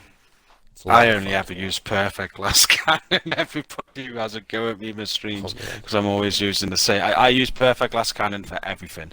I've done the raids with it. I've done floor 100 up to floor 100 with the summit with it. I do legendaries with it.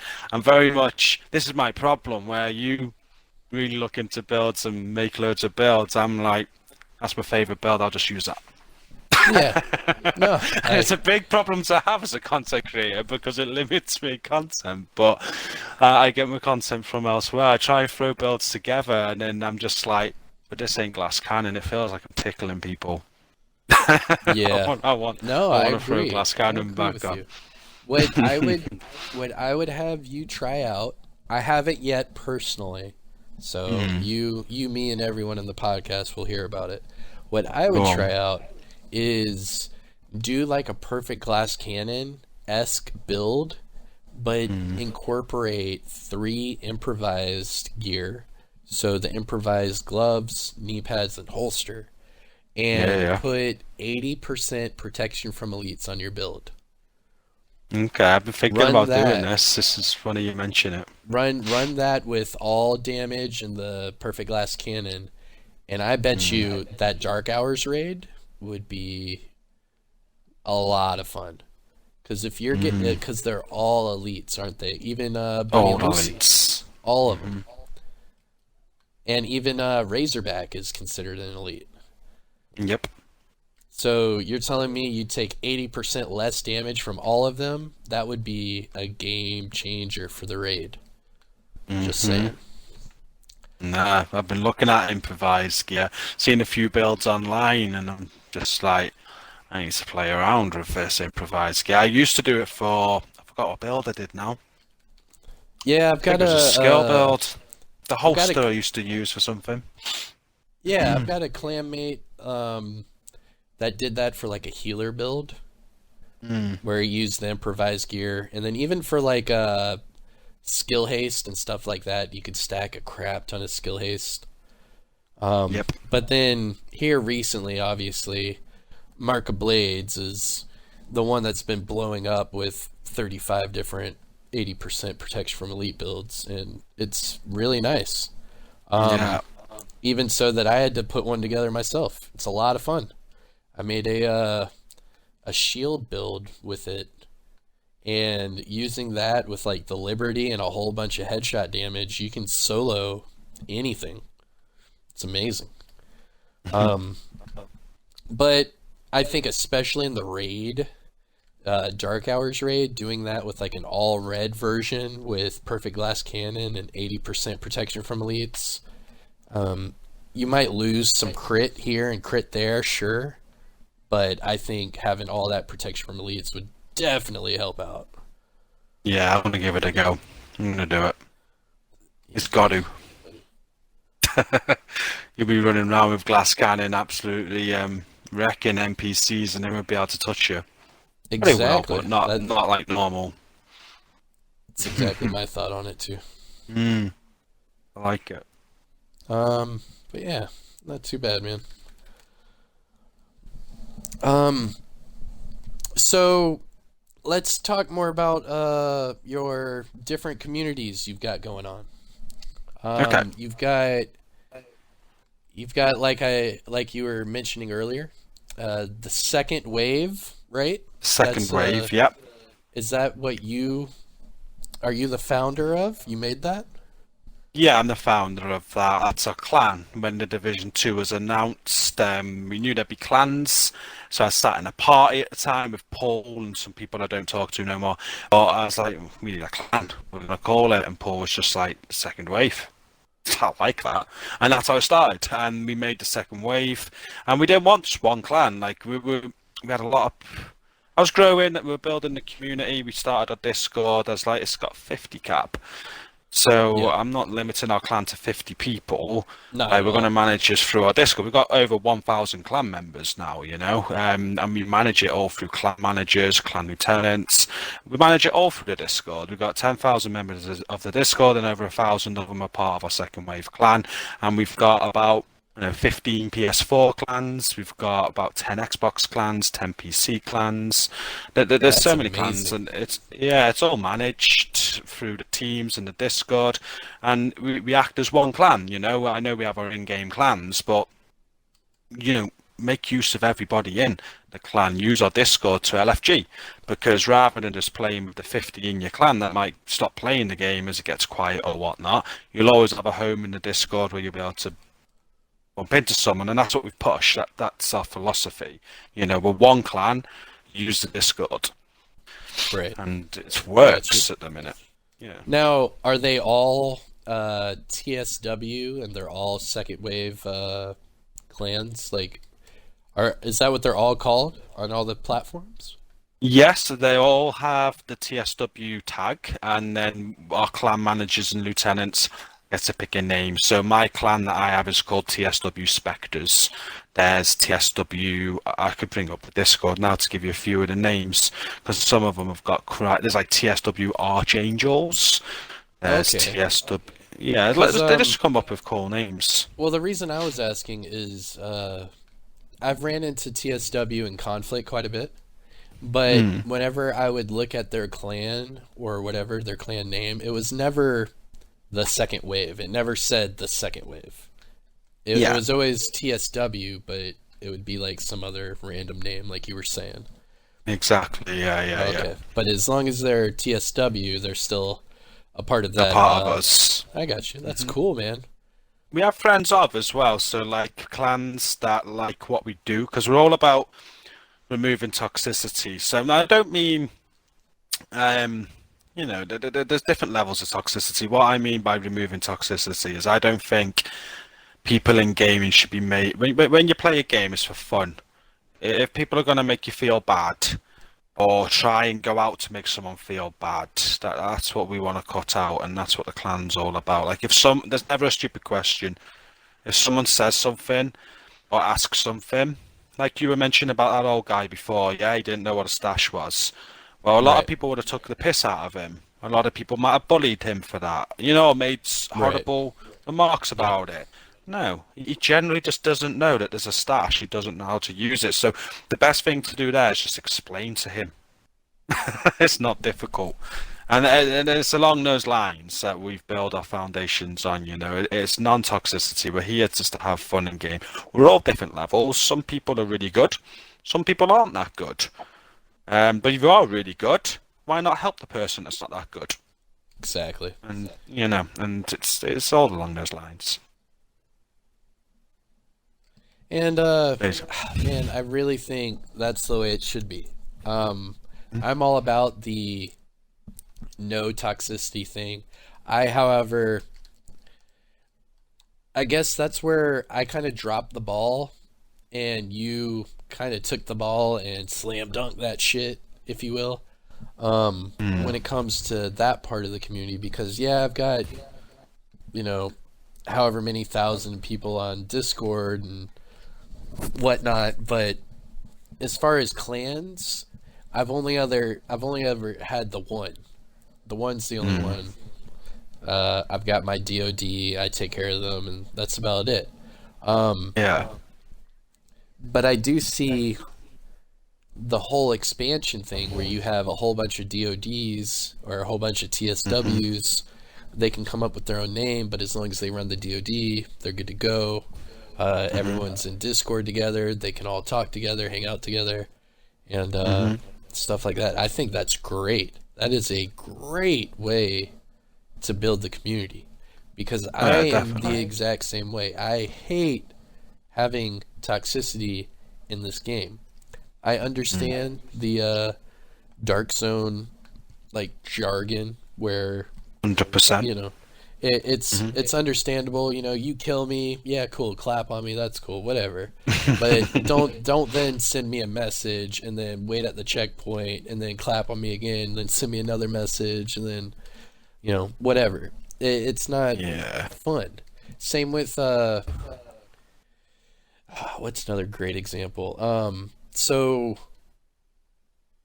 not checkpoint camping. Getting ganked by like teams. So my philosophy with PvP and getting clips and everything from my channel is I play PvP solo. I'll solo queue into conflict. I'll just go into a random dark zone by myself and just start farming just to do it. And my philosophy behind this is a lot of toxic kids out there, they will just shoot you in the back repeatedly. Hmm. They'll get all their buddies. They'll see that you're extracting. You're by yourself. They'll surround you and just shoot you all at once.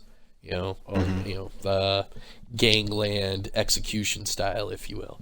And then they'll go to the checkpoint and they'll wait for you, and then they'll do it again. Well, if you're solo, I feel they have no leg to stand on. That makes them look like toxic POSs. Because it was a common trend in the division where you would have people purposely making channels and content trying to expose, another content creator. Like, Yeah. what was a big one? Before I started making videos, a big one was a dude, his name, damn it, what was it? Gourmet J. Now, Gourmet J used to run with this female content creator, Kater Gaming. It was him, her, and then I think it was Mr. Juicy Fruit or something like that. 1, 2, 3, something like that. There's 3 of them. But they played also. And what people were doing is they were seeing that these certain people were getting big in on YouTube. So then they would make their YouTube channels, and all their videos would be, Gourmet J exposed, GCROCK exposed. I remember the videos. And I think to negate that, a lot of the times that I die or whatever, they're shooting me in the back. Like I don't have a team. I don't run with a team, because for conflict at least, if you run with a good, tightly knit team, you are fighting for kills. Yep. There's at least 2 or 3 people on that team that's an alpha male, and they want to get all the kills just so they can do that emote at the end of the game and be like, ha ha ha ha, I got all the kills. And I love that competitive nature. However, for content creating, it's horrible. Because I could sit there and get 10 assists and be like, dude, I can't even get a clip. Yeah. So it's a lot easier as a content creator to play solo, and it's a lot easier to mitigate those haters, those exposed things as well, because them exposing you is them just being pricks, shooting you in the back of the head. I mean, it's not no real skill. So that's my whole thing with that. We came talking about this, about toxicity and stuff like that. I am a completely on your side when it comes to that train of thought. I think that as a community, if we were to knock out the toxicity in certain areas a little bit more, more people would be inclined to join us. More people would That's be... exactly my point. Right. And a big example is the Dark Zone. I usually get it in comment sections quite a bit when I do DZ exclusive gear or weapon, like Hollow Man Mask, Emperor's Guard knee pads, the rock and roll shotgun, the apartment, just stuff like that. I'll make videos on any of those, and I'll hear the same thing in the comment section every single time. Yeah, Kamikaze, but those are all DZ exclusives. I'm not going into the DZ. I don't want to get ganked. I'll never get that piece. And it's that toxic image where no one can go into the dark zone. Like, really? Come on. Really? Where when this game first came out, you had the Thieves' Den. You remember that? Where I remember the Thieves' Den. they made these missions for each dark zone to introduce people to the dark zone, to get them enjoyable, like make it inviting. Like, hey, let's go to the dark zone. And not only that, but then they added the Thieves' Den, where if you were a sneaky little fucker, you could hit all the terminals and then go to the Thieves' Den without seeing anybody. And in fact, I used to love making videos on it because the Thieves' Den, just like survival, it was like something I could do in the morning really quick. I could do it once a day, and then that would be it. And same with Thieves' Den, is there was a new vendor every single day. So I'd go in there, see what the vendor's got, and then that's it. Go drink my coffee and enjoy my day. And they took that out. They took it out at the start of year 2. So now you have, this is what I actually wanted to talk to you about with the whole Dark Zone moniker, is you have these 2 or 3 types of people in the Dark Zone. There are no more than these 3 types. You have the PvEers that want to farm, they want to have fun, they just want to hit those landmarks, get the DZ drops, get the fuck out of Dodge. Then you have the the checkpoint campers. All they do is get a group of 4 with some toxic builds, some cheese builds. They get their emotes ready, and then they just kill people at the checkpoint. More times than not, that's in the ODZ, or wait, they don't call that anymore. The invaded DZ. Because in all the other DZs, you can't do it because of the turrets. So then you have those 2 types of people. Then you have the other type of person in the DZ that wants to just be in the DZ. If you fight, you fight. If you do landmarks, you do landmarks. It doesn't matter. It's fun. And those are the only 3 types you will get right now. And the best way to explain it, and this is what I hate, I fucking hate it, what they did to the Dark Zone in the Division 2, is because in the Division 1, I would play solo every single day.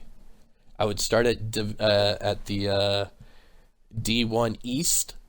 I'd go through that checkpoint, and I'd work my way up all the way up to DZ9. I would either farm, PvP, whatever it is I wanted, to my heart's content. But I would always start at DZ1 and work my way up. And while working my way up, I could cut some ropes. I could find some farmers that just wanted PvE. I could find some cool guys that were just looking at doing 1v1s. And I could probably run into a manhunt squad all within the same Dark Zone. It was amazing. It was so big and spread out that you could have manhunts in DZ9, rogues in DZ1, and you're farming, DZ4. You know what I mean? It was amazing. Yeah. It was a lot of fun. Now, what they did is now they separated them. They made them smaller. They made the number of people smaller.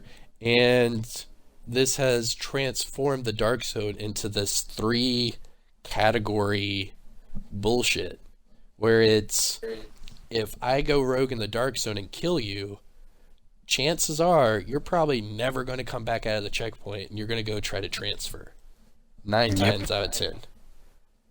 And it sucks. There is so much waiting involved, where it's like, oh yeah, we just killed these 4 guys, but where's everyone else? Or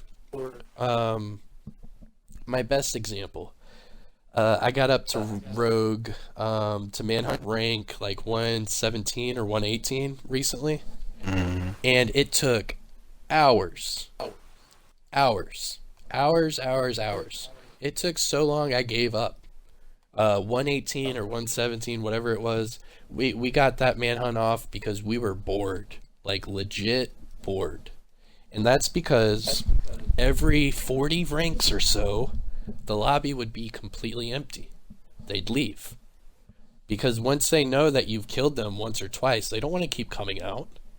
And if they're farmers and you go and kill them, they don't want to keep coming out.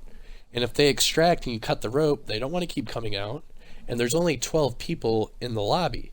And if you're a 4-man crew, that means there's only max of 8 people. And if one of them is running solo, that counts. So you can only have 5 other people in there. It really doesn't matter. And it completely destroyed Dark Zone. To the point where I've seen so many people either go back to Division 1 or they just don't even do the Dark Zone. Now, with that being said, I played Conflict. Reason I did that, I started playing Conflict in title update, I think it was 6 or 7. It was the very last update with Red Storm. And what this update did is this update took out the normalization out of Conflict. So you could just go there with your build and go wreck shit. In that same update, that's when they introduced Team Elimination. That's where they introduced Rogue 2.0. And that's where they introduced something with the manhunts. I don't really remember. Now, I started doing that with Conflict on that update and basically played Conflict every day up until a few days ago when I've maxed out all my characters in Conflict. Except for my hardcore character, because I don't even think you can play Conflict on hardcore. I don't think you can, no. I think it might be deactivated. But as far as my other characters, they're all maxed out. And what I loved about Conflict, I still love about Conflict, is that Conflict is non-stop PvP no matter what. It's not like, oh, I wonder if this is a PvE lobby or a PvP lobby. I wonder if there's farmers. I wonder if these guys will stay after I kill them. No, Conflict is, I'm going to kill these guys, they will respawn, and I will kill them again. And if they don't like it, they can quit the game, but then I'm going to get somebody else to spawn in and I'll kill them too. And it's non-stop. I could play Conflict all day, every day. It's non-stop. PvP. Not only that, but I can get clips out the ass. Because you get these 4v4, and obviously, maybe one of these times I solo queue and my team is shit and I get smacked so hard. But then the next game, I have a good team that has good team synergy, and all of a sudden I go like 12-2. And then I've got, all the clips I need for a build video. And it just makes life easier. Conflict is a great way to PvP in the Division 2. It sucks, though. Conflict sucks. The reason why Conflict sucks is that everyone wants to play skirmish and nothing but skirmish. Yep. Because, let me get a drink of water. Because Team Elimination is the worst, god-awful game mode they have ever done in this game. The concept was there. And what I learned from Rogue Gaming UK, I just had him on the podcast.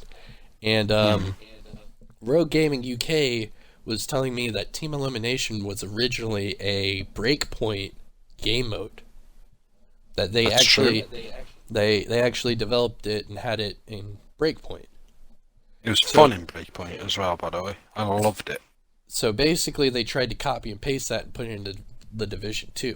The problem is that it's a 7-round, 1 life game mode, but it loads you into the match.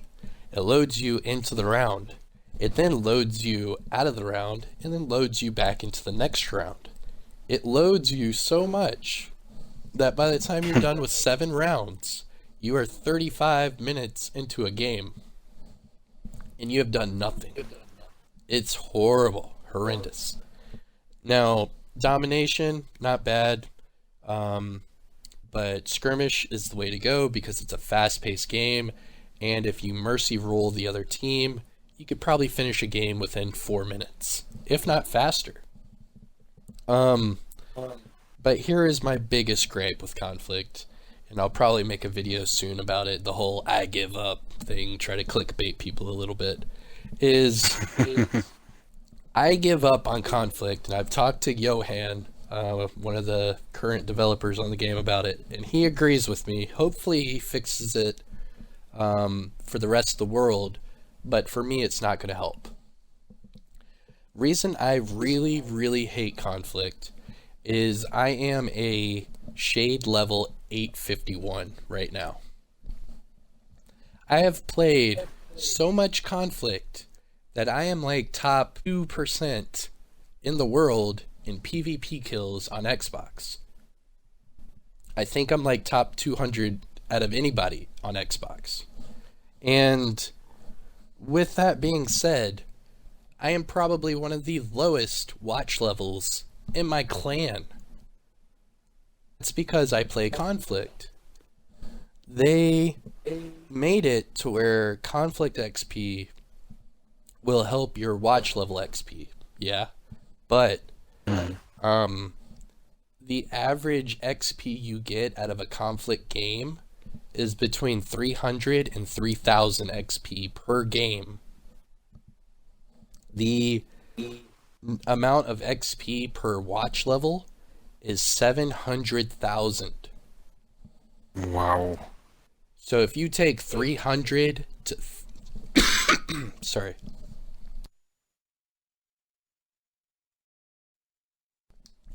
Woo, all right. So if you take 300 to 3,000 esque, what's the average there? Probably, I don't know, 1,500 maybe. So the average player gets 1,500 XP. When you need 700,000 XP to level up your watch.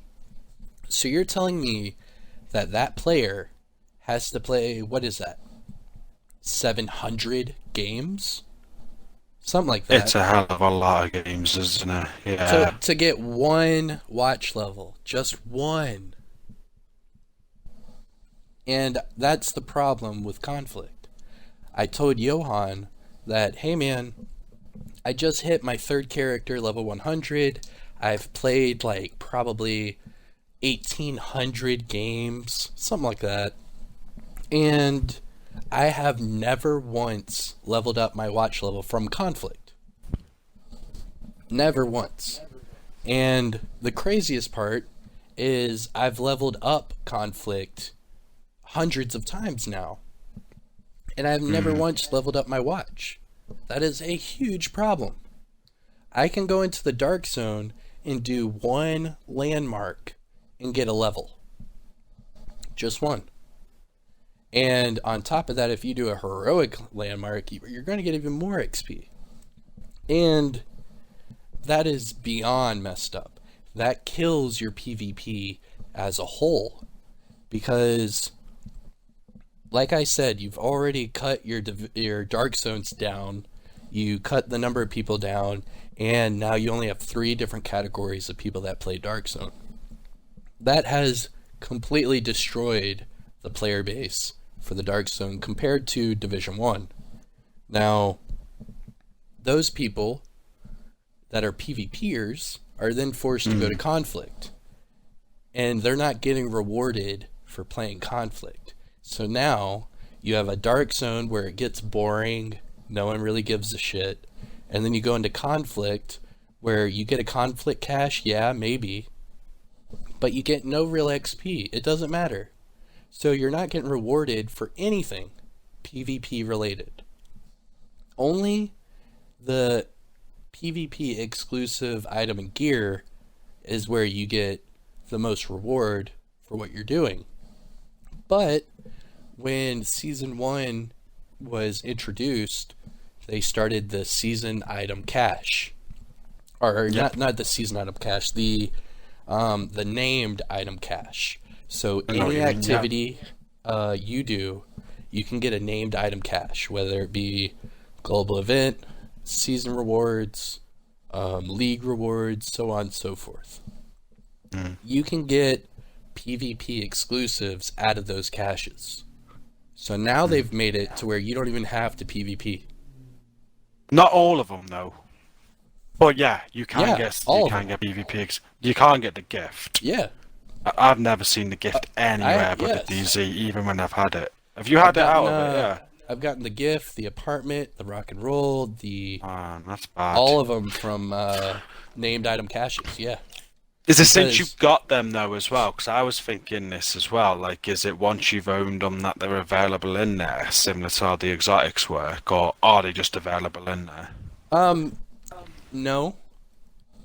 Reason being is I had a person on my channel tell Mm. people that he got his Emperor's Guard knee pads from a random cache, and he's never PvP'd before ever. Wow. And he got Emperor's Guard knee pads from that cache. What it is when they did the coding for that cache, Mm. they literally put all named gear and weapons in it. So yeah, it's kind of crazy. That is crazy.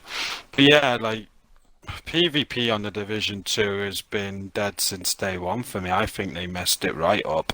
Splitting the Dark Zones, like getting back to what you said at the start, why the Dark Zone was so good in Division 1 was because you could go in and spend all day in there and do anything you wanted to.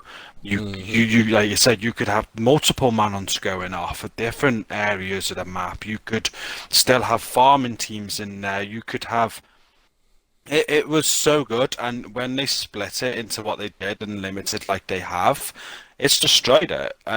They wanted to try it. I don't know why they thought this would work. They removed ults. We don't have ults no more. There's no more game changes. The time to Right. kill's stupid.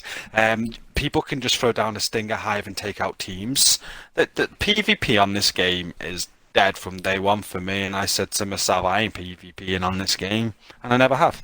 I've only recently started playing Conflict, which I've been enjoying a lot. It's been a lot of fun. I have been enjoying it. But if I was going to get serious on a PvP game right now, Division 2 ain't even in my top 100. Like Damn. seriously, it's like, and maybe that's being harsh, but like, nah, I'd go back to Battlefield 4 before playing this. I'd play Warzone, I'd play COD. I've not played multiplayer COD for years. I got bored of it. I'm more like Battle Royale. I play Fortnite over the Division 2 PvP. I don't, it's poor. Hmm. They got it wrong, and I think they would admit they've got it wrong. Division 1 PvP was one of the most unique experiences I've ever had in player versus player combat. I absolutely got addicted to it. That's all I'd do. I'd wake up, Same. I'd start in the DZ, I'd go to bed, not wanting to go to bed in the DZ. It was such a fun place to be. Yes, toxicity was in there, like it always is. You know, like that's what comes with PvP. Everybody's got a bigger dick than the next guy, and that's what comes with it. And no, we're all having fun though. Everyone was having a laugh. We're all having a good time, and it was such a good experience, PvP in Division 1. And it's so sad to see how yeah, it's what it's turned Hmm. into in this game. Like it's fun. I have fun in the Dark Zone. Don't get me wrong. It's fun.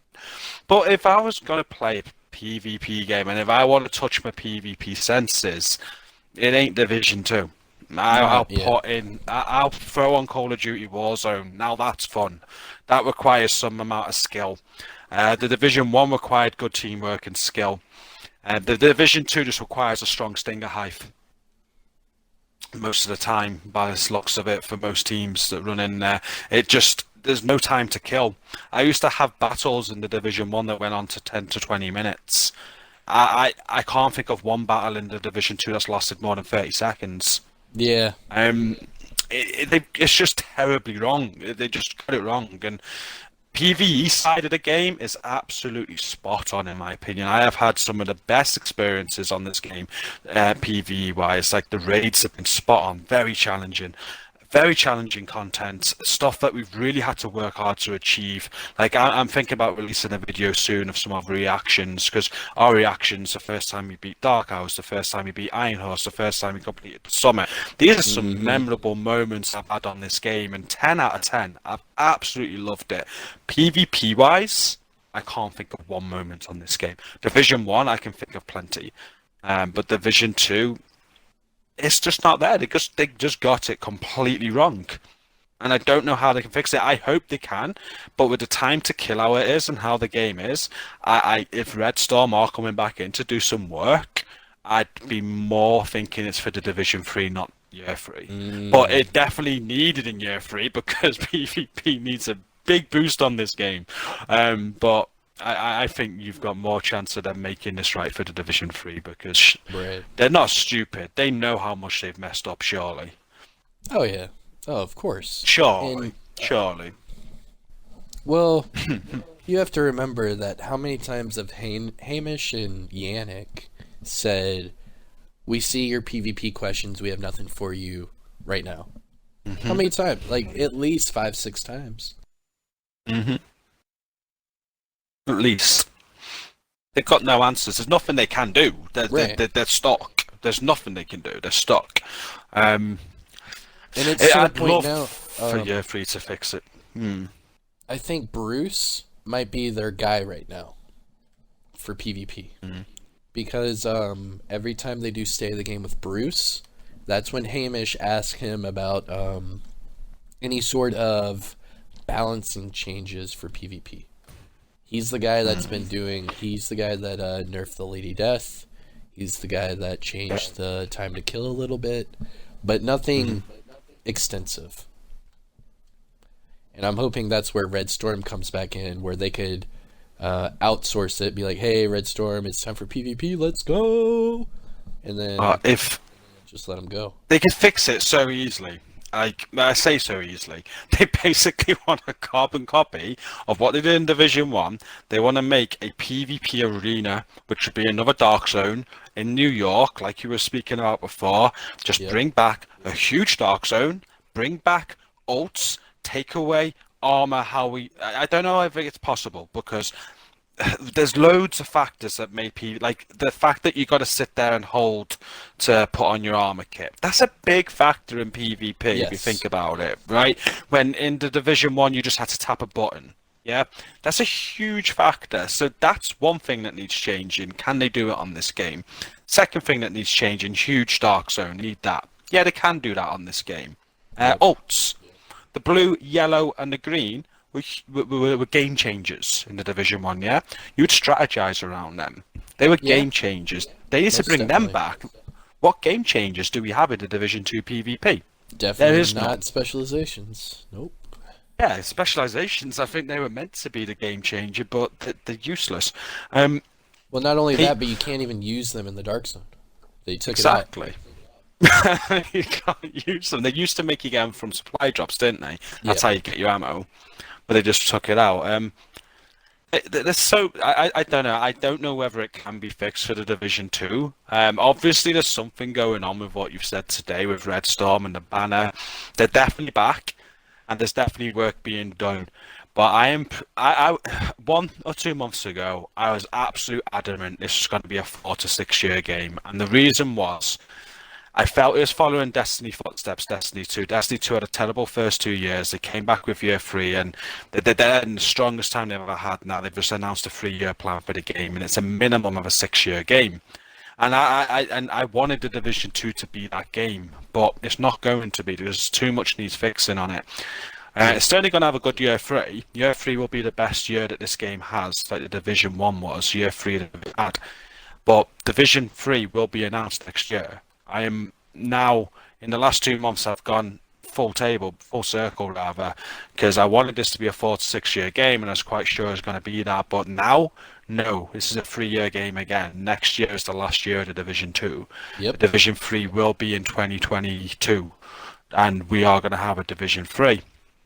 And I'm more certain about that now than ever, and that's a good thing, especially for us as content creators, right? That's huge for us. A new title, Yes. a Especially a sequel, new you game. know. Yep. Yeah, like it works great for us like that. I'd rather this game go on. I wanted the Division 1 to carry on, you know. I felt the Division 1 had so much more potential after that 3rd year. It was in a great position. Division 2 is going to feel exactly the same. I just hope they take everything that they've learned from 1 and 2 and they make a game that suits both sets of your fan base. You know, PvE's been perfect on this game, but PvP's been dreadful. PvP was pretty perfect on the first game. They just need to find that balance and get it right. Because I don't think it can be fixed in 2. I think there's too many variables. True. And that's why I was going with the cheapest alternative. Where if you bring back one exotic that gives you that build diversity, that changes the game completely for PvP. Completely. Not only that, but you do that and then bring in Last Stand with recycled material from your dark zones. Those two things alone, that's all I'm asking. And that's not a lot. I mean, It's not a lot. My order is pretty cheap, but as far as them doing it, like you said, I'm on the fence about it. I know they're doing something. I know something will be announced, and I think if they were smart, they would cater to the PvP people this last year because they need the PvP community. They can do PvE all day and even make a PvE only game, sure. But the longevity of it will not be anywhere near it would be if they still have PvP in there. Because that's where year 3 of the Division was stuck. You had Resistance and you had the Dark Zone. And then you had, Underground, Survival. You had multiple things for people to do. But it definitely included a huge player base for the Dark Zone. You had people like Example TM. You have people like Lyrical Fighter. You had Wids. You had like Butter. You had so many. And they were all Dark Zone players. You have none of them right now. Not one. None. No. Because of how atrocious it is. It's terrible. It's ridiculous. And people point their noses up at me because I ask the developers about PvP. They're like, oh, the game's dead. There is no PvP. Oh, this. And it's like, well, if you're smart, you would cater to the PvP community last. PvE community gives you your money. Sure, you make a lot of profit. Take care of your PvP community and then give us a new game. That way, year 2 was the year of PvE. Everyone got what they wanted. Optimization station, targeted loot, you could do whatever you want, and a replayable game mode. And now you have to replay it a lot because those new combinations are, you have to open up a chest 300 times? Come on. It's going to be a big one. So you've catered to your PvE community completely. So now, just give the PvP people what they want, complete this game, and then give us the next one. Because I think there's a lot of people, ever since that ban wave, I think there's a lot of people that will never touch this game again. And I know for a fact there are a shit ton of content creators and players out there that will not come back to the Division 2 because the PvP is so bad. Just like you said. Oh, yeah. You said it's not even top 100 in your book. And you're not the only one. It's nowhere near, mate. It is nowhere near. It's so bad. So bad. Like, Mr. Meme, he had, I forgot what video it was, but he's distanced himself from the game now. He was PvP, wasn't he? And there's so many names you can think of that will not come back to this game because of the lack of loyalty they've shown to the PvP fan base. And I'm not having a dig at them, but they're right. There's been no loyalty shown to the PvP fan base. The PvP on this is trash, and you've done nothing to fix it. Yeah, completely agree. And year 3 is the time to do that. I hope you're right, because I'm a PvP player. I don't do a lot of PvP on my channel because it's not how I've grew it, as we said at the start. I've got a different path on my channel that's working. Yeah, for sure. But in my downtime, I want a PvP. In my downtime, that's what I do. We PvP. We're playing Rogue Company at the minute. Great game. Great fun. Now, something that would make both of us happy. What if they did an expansion for year 3 that was survival, and then they made the recycled content last stand for PvP. I think that would complete the game. I'd be so happy if they did something like that. What your idea about the last stand being in the different dark zones as well? That would, yeah, I like it.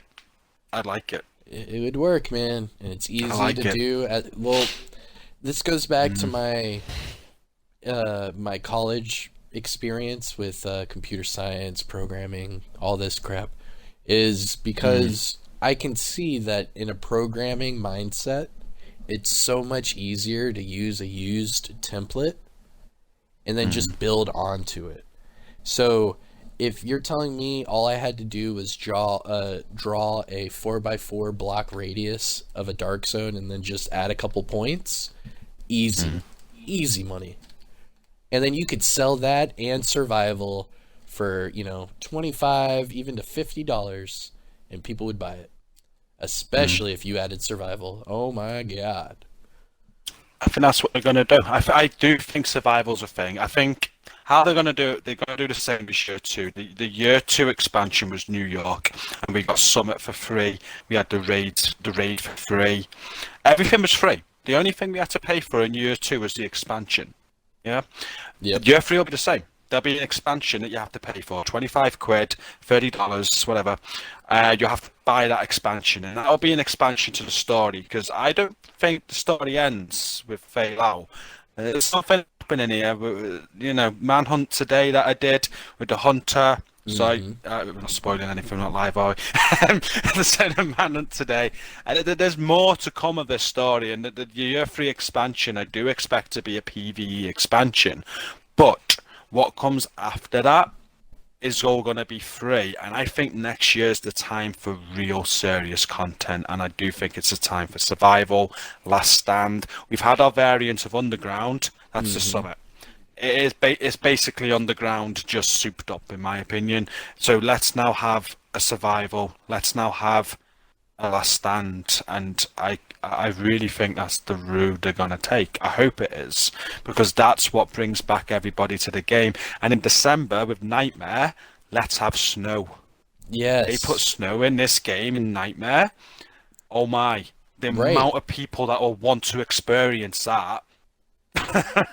They get everybody back playing the game just by doing something as simple as adding snow. And if you market that right, if you bring in Nightmare at the time that you're going to announce year 3, so you add snow to the game, you do Nightmare, everybody's back playing the game, and you announce year 3 with the release of Last Stand Survival, you're on to a winner. Oh, of course. And that would bring really onto a winner. Everybody together. Completely agree. That's what they need to do. That's what I hope they do. That's where I'm just hoping. I hope in December with Nightmare there's some big announcements. I really want to see snow. I'm telling you, man, at this point, they need to hire some of us as like content liaisons where we can talk to these developers, or at least bring back the ETF and actually have a real ETF. Yeah. Because we could really help these developers out. I promise you, I could give some developers some great things that would not make them spend 40, 50 hours a week on a computer programming.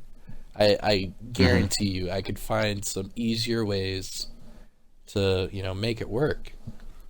And I was talking to Rogue Gaming UK, and what he does, he was covering the Division back in the day, but now he's a part of a team for Ghost Recon Breakpoint, and it's called Delta Company or Delta Squad. And what this is this is the equivalent to the ETF for Division 2.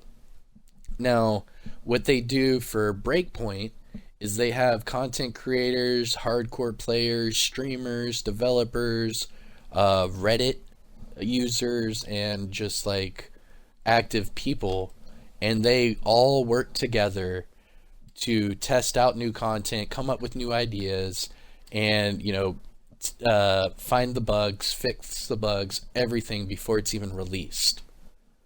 and it has greatly improved Ghost Recon Breakpoint, and they don't do not a percentage of that for this game.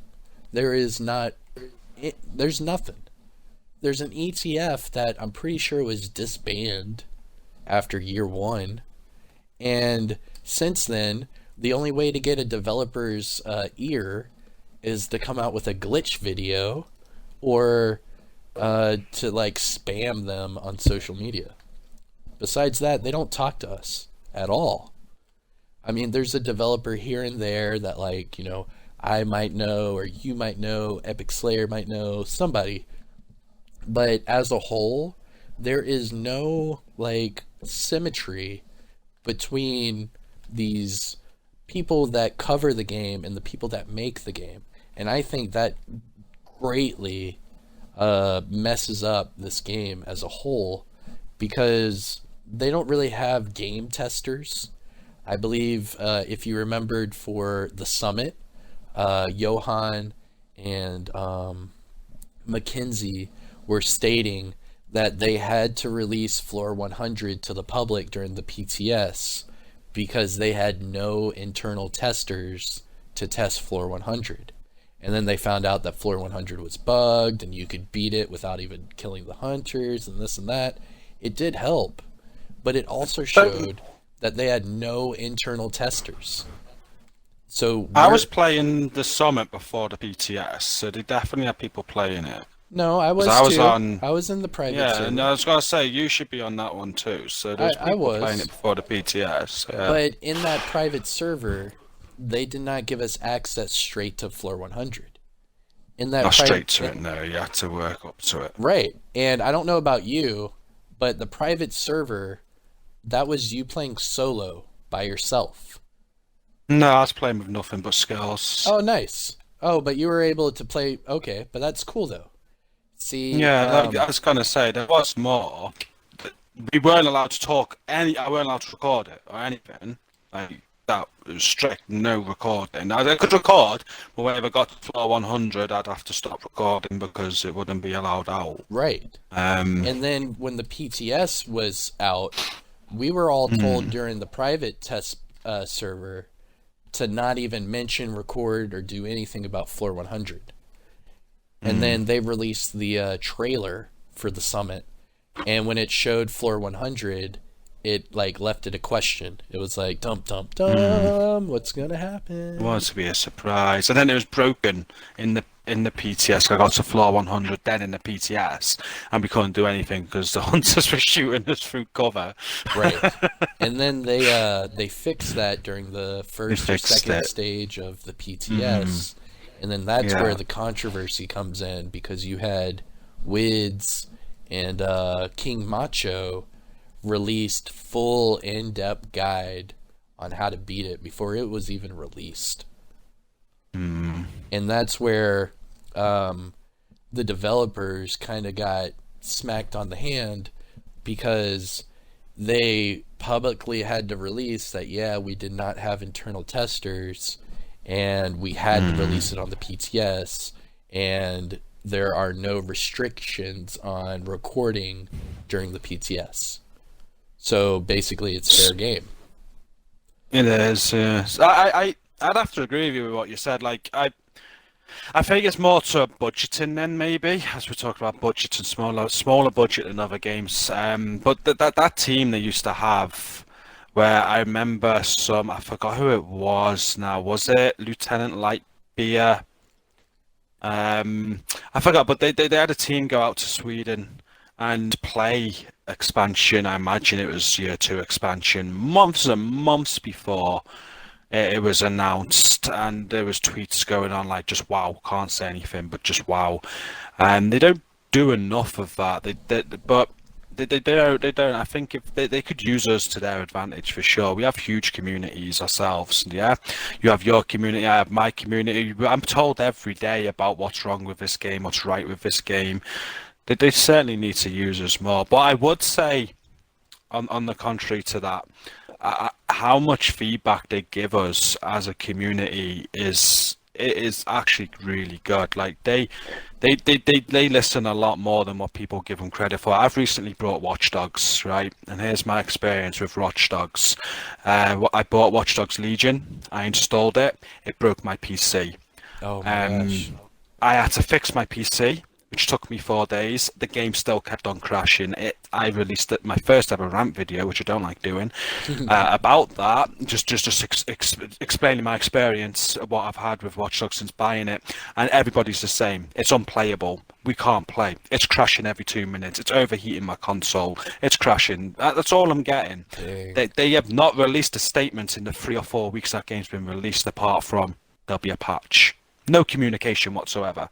You would not get that with Massive. If there was something that bad with the game, you'd have a response within hours. Like, they do respond, they do listen, they do fix stuff, and they definitely have limitations, though. So it seems, and I think you're right. I think they need to use us more. I think, the content creators could really support them to make this game even better. Exactly, and then they could help us out, and then we can help them out, and then everyone's good, and then the community's happy, and then we're making nice, positive videos and not rant videos. Yeah. Because I've made several rant videos for the Division 2. Oh man, it's ridiculous. Now, one of the other things I wanted to bring up was hardcore mode. Yes. Now, hardcore mode, you and I and maybe 2 or 3 others actually still play hardcore mode. As far as content creators are concerned. And my problem with Massive and hardcore mode is everything. I have a problem with everything. They gave us hardcore mode as a beta. Not only that, but it's still a beta, and it's been over a year. The only appearance item that you get from hardcore mode is from level 2, I believe. I think it's level 2, where you get that YOLO hat, the little top hat that says YOLO. Besides that, you get a patch for reaching 500 gear score. You get a patch for completing the first ever stronghold, which is a capital building, and then you get a patch for completing the last stronghold, Tidal Basin. And then the very last patch is to complete the raid on hardcore. That is it. There is no other rewards, no other appearance items, no anything at all linked to hardcore mode. Except for those 4, well 5 if you count the hat. 5 things total. Now I've played hardcore mode all the way through solo. I went from the start all the way through to Keener level 40. And I can tell you that I've thoroughly enjoyed it. I loved it. Is that not where you get your award from, though? What? Is that not where you get your award from sometimes? Like, because you mentioned all those rewards, and apart from the Dark Hours patch, I didn't have a clue about any of them, because none of that interests me personally. I don't care about a YOLO hat. I don't care about a patch on my arm. Right. The experience I had completing that hardcore raid was something that not many games can give me. That feeling of intensity. Yes. That was incredible. And that's what I want. I still have yet to find... I think I have one clan member that plays hardcore mode. But there's no way. I think I've made a video on my channel about it, and I've asked people to reach out to me if they're on Xbox for it, and I think I've got 3 or 4 people, but not 8. And that's where I'm stuck, is I'm sitting here at level 40 thinking, man, I would love to do that raid, man. And I'm just sitting here waiting. And well, we definitely got to do it, bro. Oh It'll yeah. be in the next couple of months because I want to do it on Xbox too. So, Well, I hope and so. you're up for I it. will definitely be there. In fact, what I might do, to be honest, just to make you a little jealous, I might do that improvised build that I was talking about and put it on my hardcore character. Okay, get it done. Obviously, I'm not going to run it with perfect glass cannon on hardcore, No, that'd be but stupid. yeah, Yeah. but I might put on unbreakable. Yeah, make yourself absolute. So yeah, that might be a good way of making the build actually on the hardcore character. So I Yeah. was going to throw an unbreakable build together, but you can craft those improvised pieces right away Yes. because you share the crafting station, don't you? Yes, you do. Hmm. Yes, you do. Interesting. Now I got your wheels turning, Interesting. man. Good. Yeah, you do. You do. That's good. Um, but yeah, that's my thing with hardcore. And the worst part about it is I have brought it up to every developer I know. And I've only gotten one response. And that response, he said, I'm sorry to tell you this, but there is no additional anything for hardcore mode, even in the pipeline right now. And that was heartbreaking for me. Because I beat level 40, I beat Keener on hardcore, did all this, and did the entire year 2 content, and there is nothing, like nothing at all. They didn't even care. And It is annoying, isn't it? and the funny part is the summit, they did the same thing for the summit. They didn't incorporate any rewards or accommodations to the summit until title update 12, because now they've heard a lot of people gripe and complain, and some of those accommodations are hard as fuck. Like, you can't get a patch until you open up 300 of those chests. That is insane. Insane. It's not as bad as Division 1 though with Underground, right? That wanted you to complete 500. I forgot what it was now. That one It was hard. something stupid. I completed that one. I did not. Yeah. I did not complete the blood money for Last Stand though. That's the blood one money as I well. did not do. Because No. blood money was the one where you had to earn 1 million points within Last Stand, or collect 1 million of those tokens within Last Stand. And yeah, there was no way. No way. But they were for doing PvE activities in the game though, weren't they? Like, what I hated about Blood Money is that it forced people that grinded for that to play a PvP mode, PvE. Because I was watching all the videos and I hated that. That grinded me. Like, don't force people to play a PvP mode, PvE. That makes no sense. Completely agree with you. At all. So that really wound me up, that commendation. I didn't go out of it. I didn't go for that out of principle. I just thought it was bullshit. And yeah, the underground ones, they were proper grindy, weren't they? Mm-hmm. So I don't think they're as bad as them. I think if 300 caches, there's 3 every 10 floors. So that's 30 a run. You gotta complete 20 summits. Oh yeah, So- from start to finish or whatever, right? Yeah, so I think you'll do it a lot quicker than you think, and you could do it on normal as well if you really wanted to. Yeah, yeah. What's the but fun yeah, of that, though? Yeah, there's no fun at all in that. I tell you what, though, it is fun, and I did it during the private server because I didn't know anyone else that was in the private server, so I had to do it all myself, and I only got up to floor like 85 because it was legendary or whatever, and what I was noticing through those first 10 or 20 levels, I would throw on a Hunter's Fury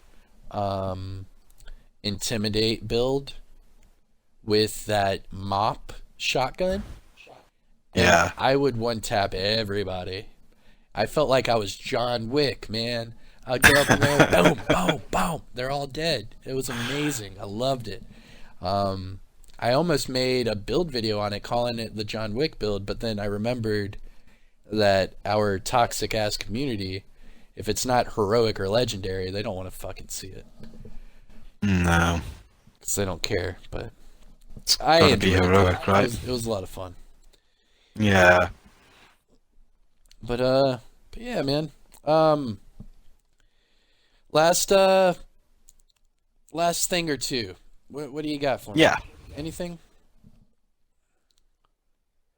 Um, 'Cause I think we've in about relation, I think we've covered everything, haven't we? I've had yeah a good. I've enjoyed this. It's been really good. Thank you for inviting me to this.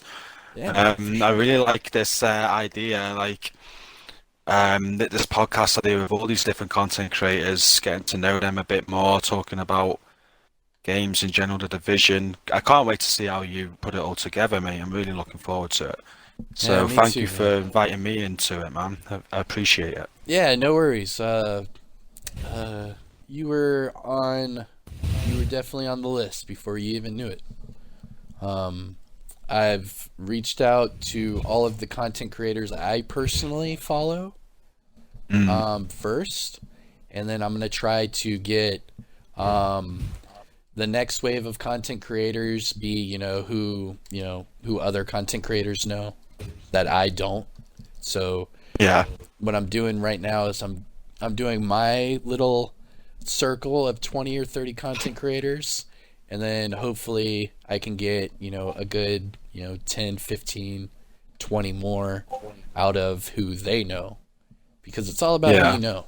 So It is. we'll see what happens. Maybe I can try to get some developers on here one day, but for right now I'm loving what I've got because I get to learn about how other content creators tick, and I get to learn um, different aspects of the game that I don't personally focus on, and Yeah. that to me is more important than any of it. Is building my knowledge of the community and trying to reach out, because in my eyes it's not you have a community, I have a community bullshit. I know who's tried to do a podcast before, Vibes, where he's like, "Oh well, this is my community and this is your community, and I'm trying to get some people out of your community to join my community."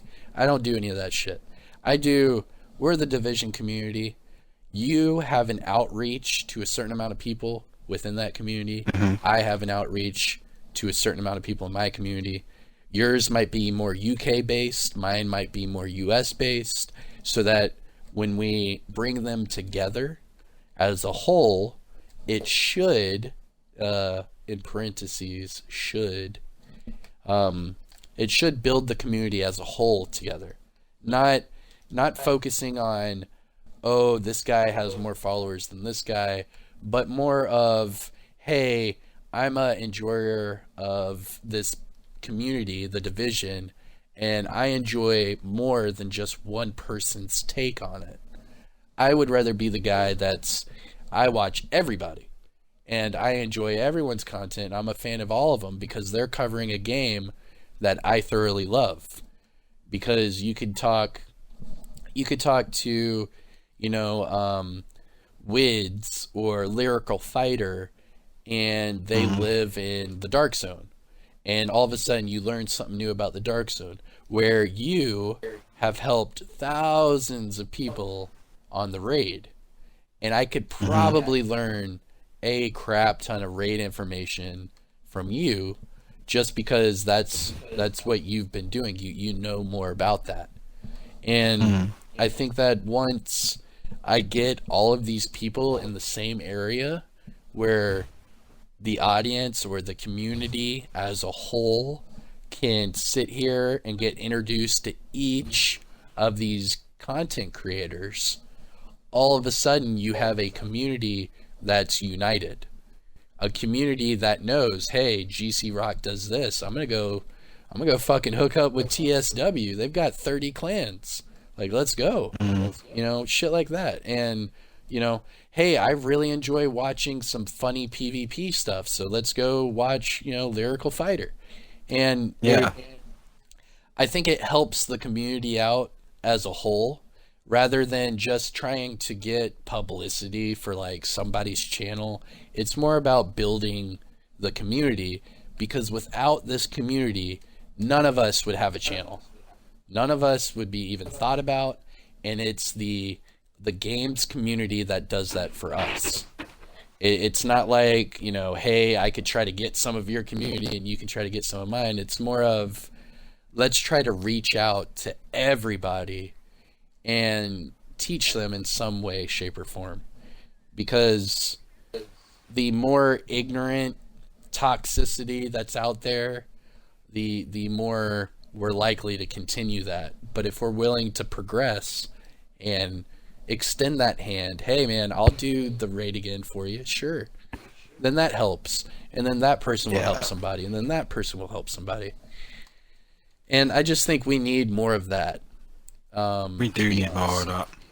No, you're right. It's great. It's like you do need, like, you're right with everything you're saying. You do need to build, especially as a content creator, you do need to build your own community, but you've got to network too. Networking is so important. Again, I'm going back to Pipeline, which I'm on with Stone Mountain, learning so much through that. And what you're starting here is really good. Like for myself, for you, it's not about let me have some of your community, I'll give you some of mine. Like anyone that's doing that, it's no. Like people are gonna watch who they want to watch. Exactly. Okay. I've seen people on Twitter have a go at their audience because they won't support them on a new game. I'm not going to mention names ever or anything like that, but at the end of the day, if I start a new game, if I start a project and my community are not backing me on that, the people that follow me are not backing me on that, well, I've got to use that information. Do I carry on doing it or not? They're not going to back me. Am I going to put in the work to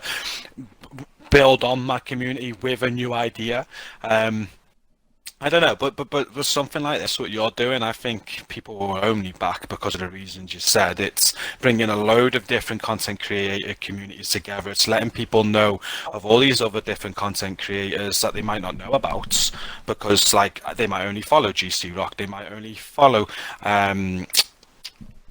Vibes or yourself, or they might not know about these other content creators, and it's letting people know there's a lot more out, and collaboration's very good. I'm really looking forward to seeing how this goes, and yeah, I like what you're doing. I can't wait for it to go live. I really can't. When you mentioned this to me, I was very interested, and I'm glad we hooked up and did it. Well, it's to the outcome. So thank you for that. That's very kind of you. But this is something that I've been trying to build for a few years now. It's not something I just recently came up with at all. And what my initial thing is when I first started content creating, I reached out a lot more to the UK than I did the US. Because as I'm not a businessman, but I'm business savvy. And I know that if I were to just try to go to the US demographic, I'm hurting myself in growth. So what I would do is I would personally only promote my stuff to the UK. And that would bring in more UK audience, but that also brought in more UK content creators. So I'm friends with, Epic Slayer, Clint Flairwoo, Mark Blades, Reedies, Rogue Gaming. I know of EK1, Born to Game, all them. But the thing for me was I was trying to develop a radio talk show type of thing where I would take one person from the UK and then me and him would just talk about topics every week and give a US perspective and a UK perspective. Yeah. Now, the idea, it's still pretty good in my mind, and I tried a few episodes of that with Clint Flairwoo back in the day. We did a few episodes of a Division 2 podcast, and it worked out for the most part. But I noticed that doing something like with one other person is a commitment, where I was basically telling Clint Flairwoo, hey man, once a week, we're going to do this. You have to give me a day once a week to do this. And I felt that wasn't fair to Clint because everyone has their own shit going on. Everyone has their own walk of life, their own family, whatnot. I mean, for example, I work from home. I do homeschooling from home. You know, especially with this pandemic, it's a lot of being at home. And I understand that other people, they have different jobs to where they can't be at home with their family. They're working, they have to commute, do this, do that, and they're busy. Hmm. So mix that with the time difference between the US and the UK, I was feeling that I was stretching him a little too much, where it was a bit much to ask that early on. I mean, by then I only had a couple thousand subscribers. So I've been Yeah. looking at doing this for quite some time now. And so that kind of evolved into, well, what could I do to do what I want to do, but with different people every single time? And so I came up with this idea for this game chat podcast to where what I can do is first, I can get each content creator to come on here once. That way everyone knows who they are.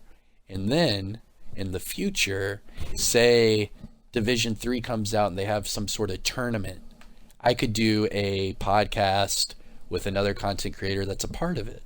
Or say that there's, some special event. I could get another content creator to come on and we could just talk about that cool special event.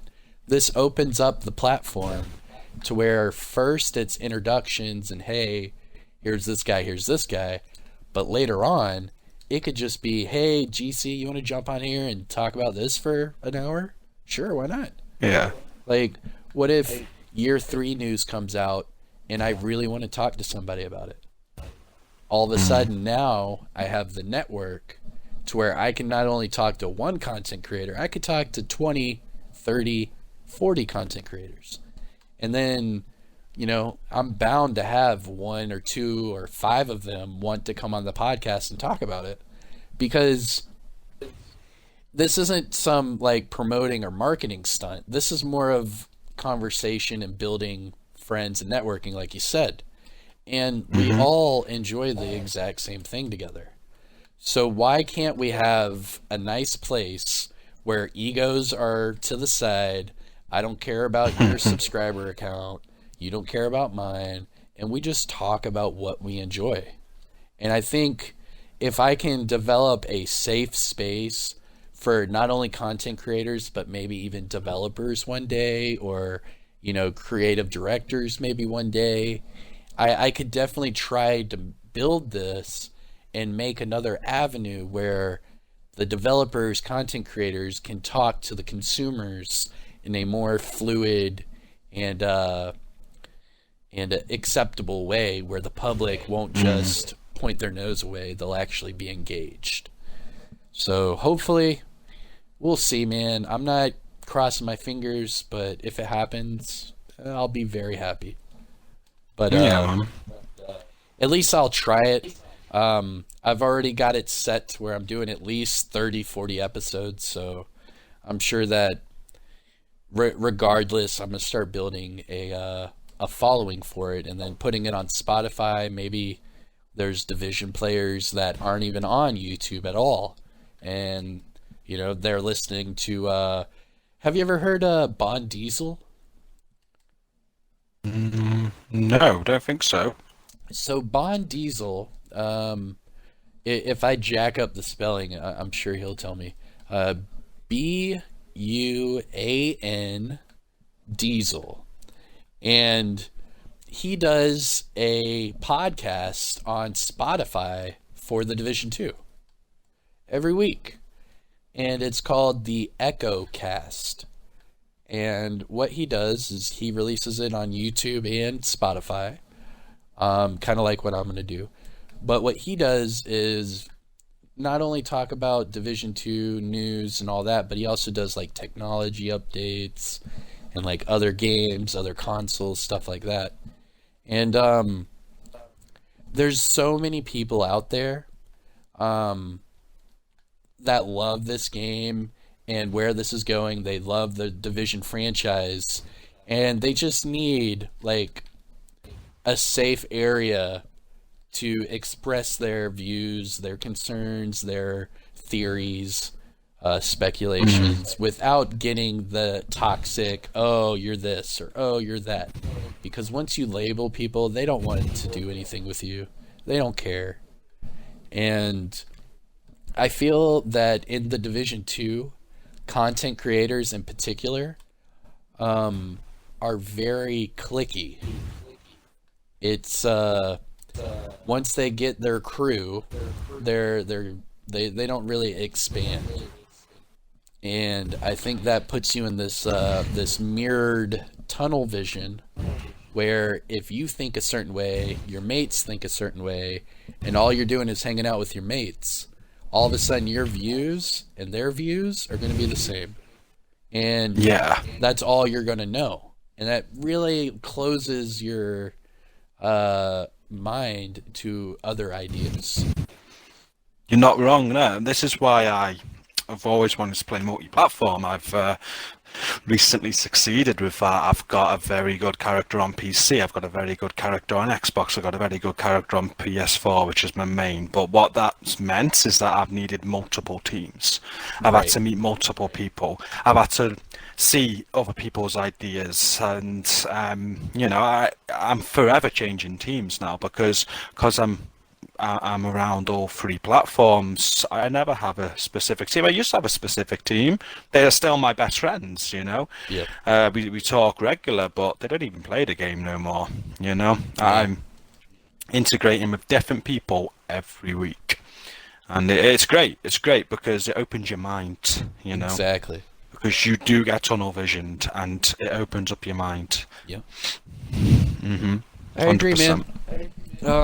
Thank you again for doing this. I deeply appreciate it. You are episode 2 of the Gamecast, and I will send you a copy and all this, and we can get it out there. I appreciate what you do. I respect your content. I know you try to stick to PvE, and in all due honesty, that's where the views are, PvE, because a lot of people don't do PvP for multiple of reasons that we've already discussed. So I think that's the smartest avenue to go, especially for this game as of right now. But yeah, man, I really appreciate it. I'm looking forward to doing that raid with you whenever it is, whether it be a month or a year from now. I'll still be down. It'll be before year 3, I promise. There you go. Good. Hell yeah. And good luck to you and your community. Shout out to the Second Wave and GCROCK. I am Kamikazevondoom, and that will be the end of Gamecast episode 2. Whoop whoop. All right, I'll turn it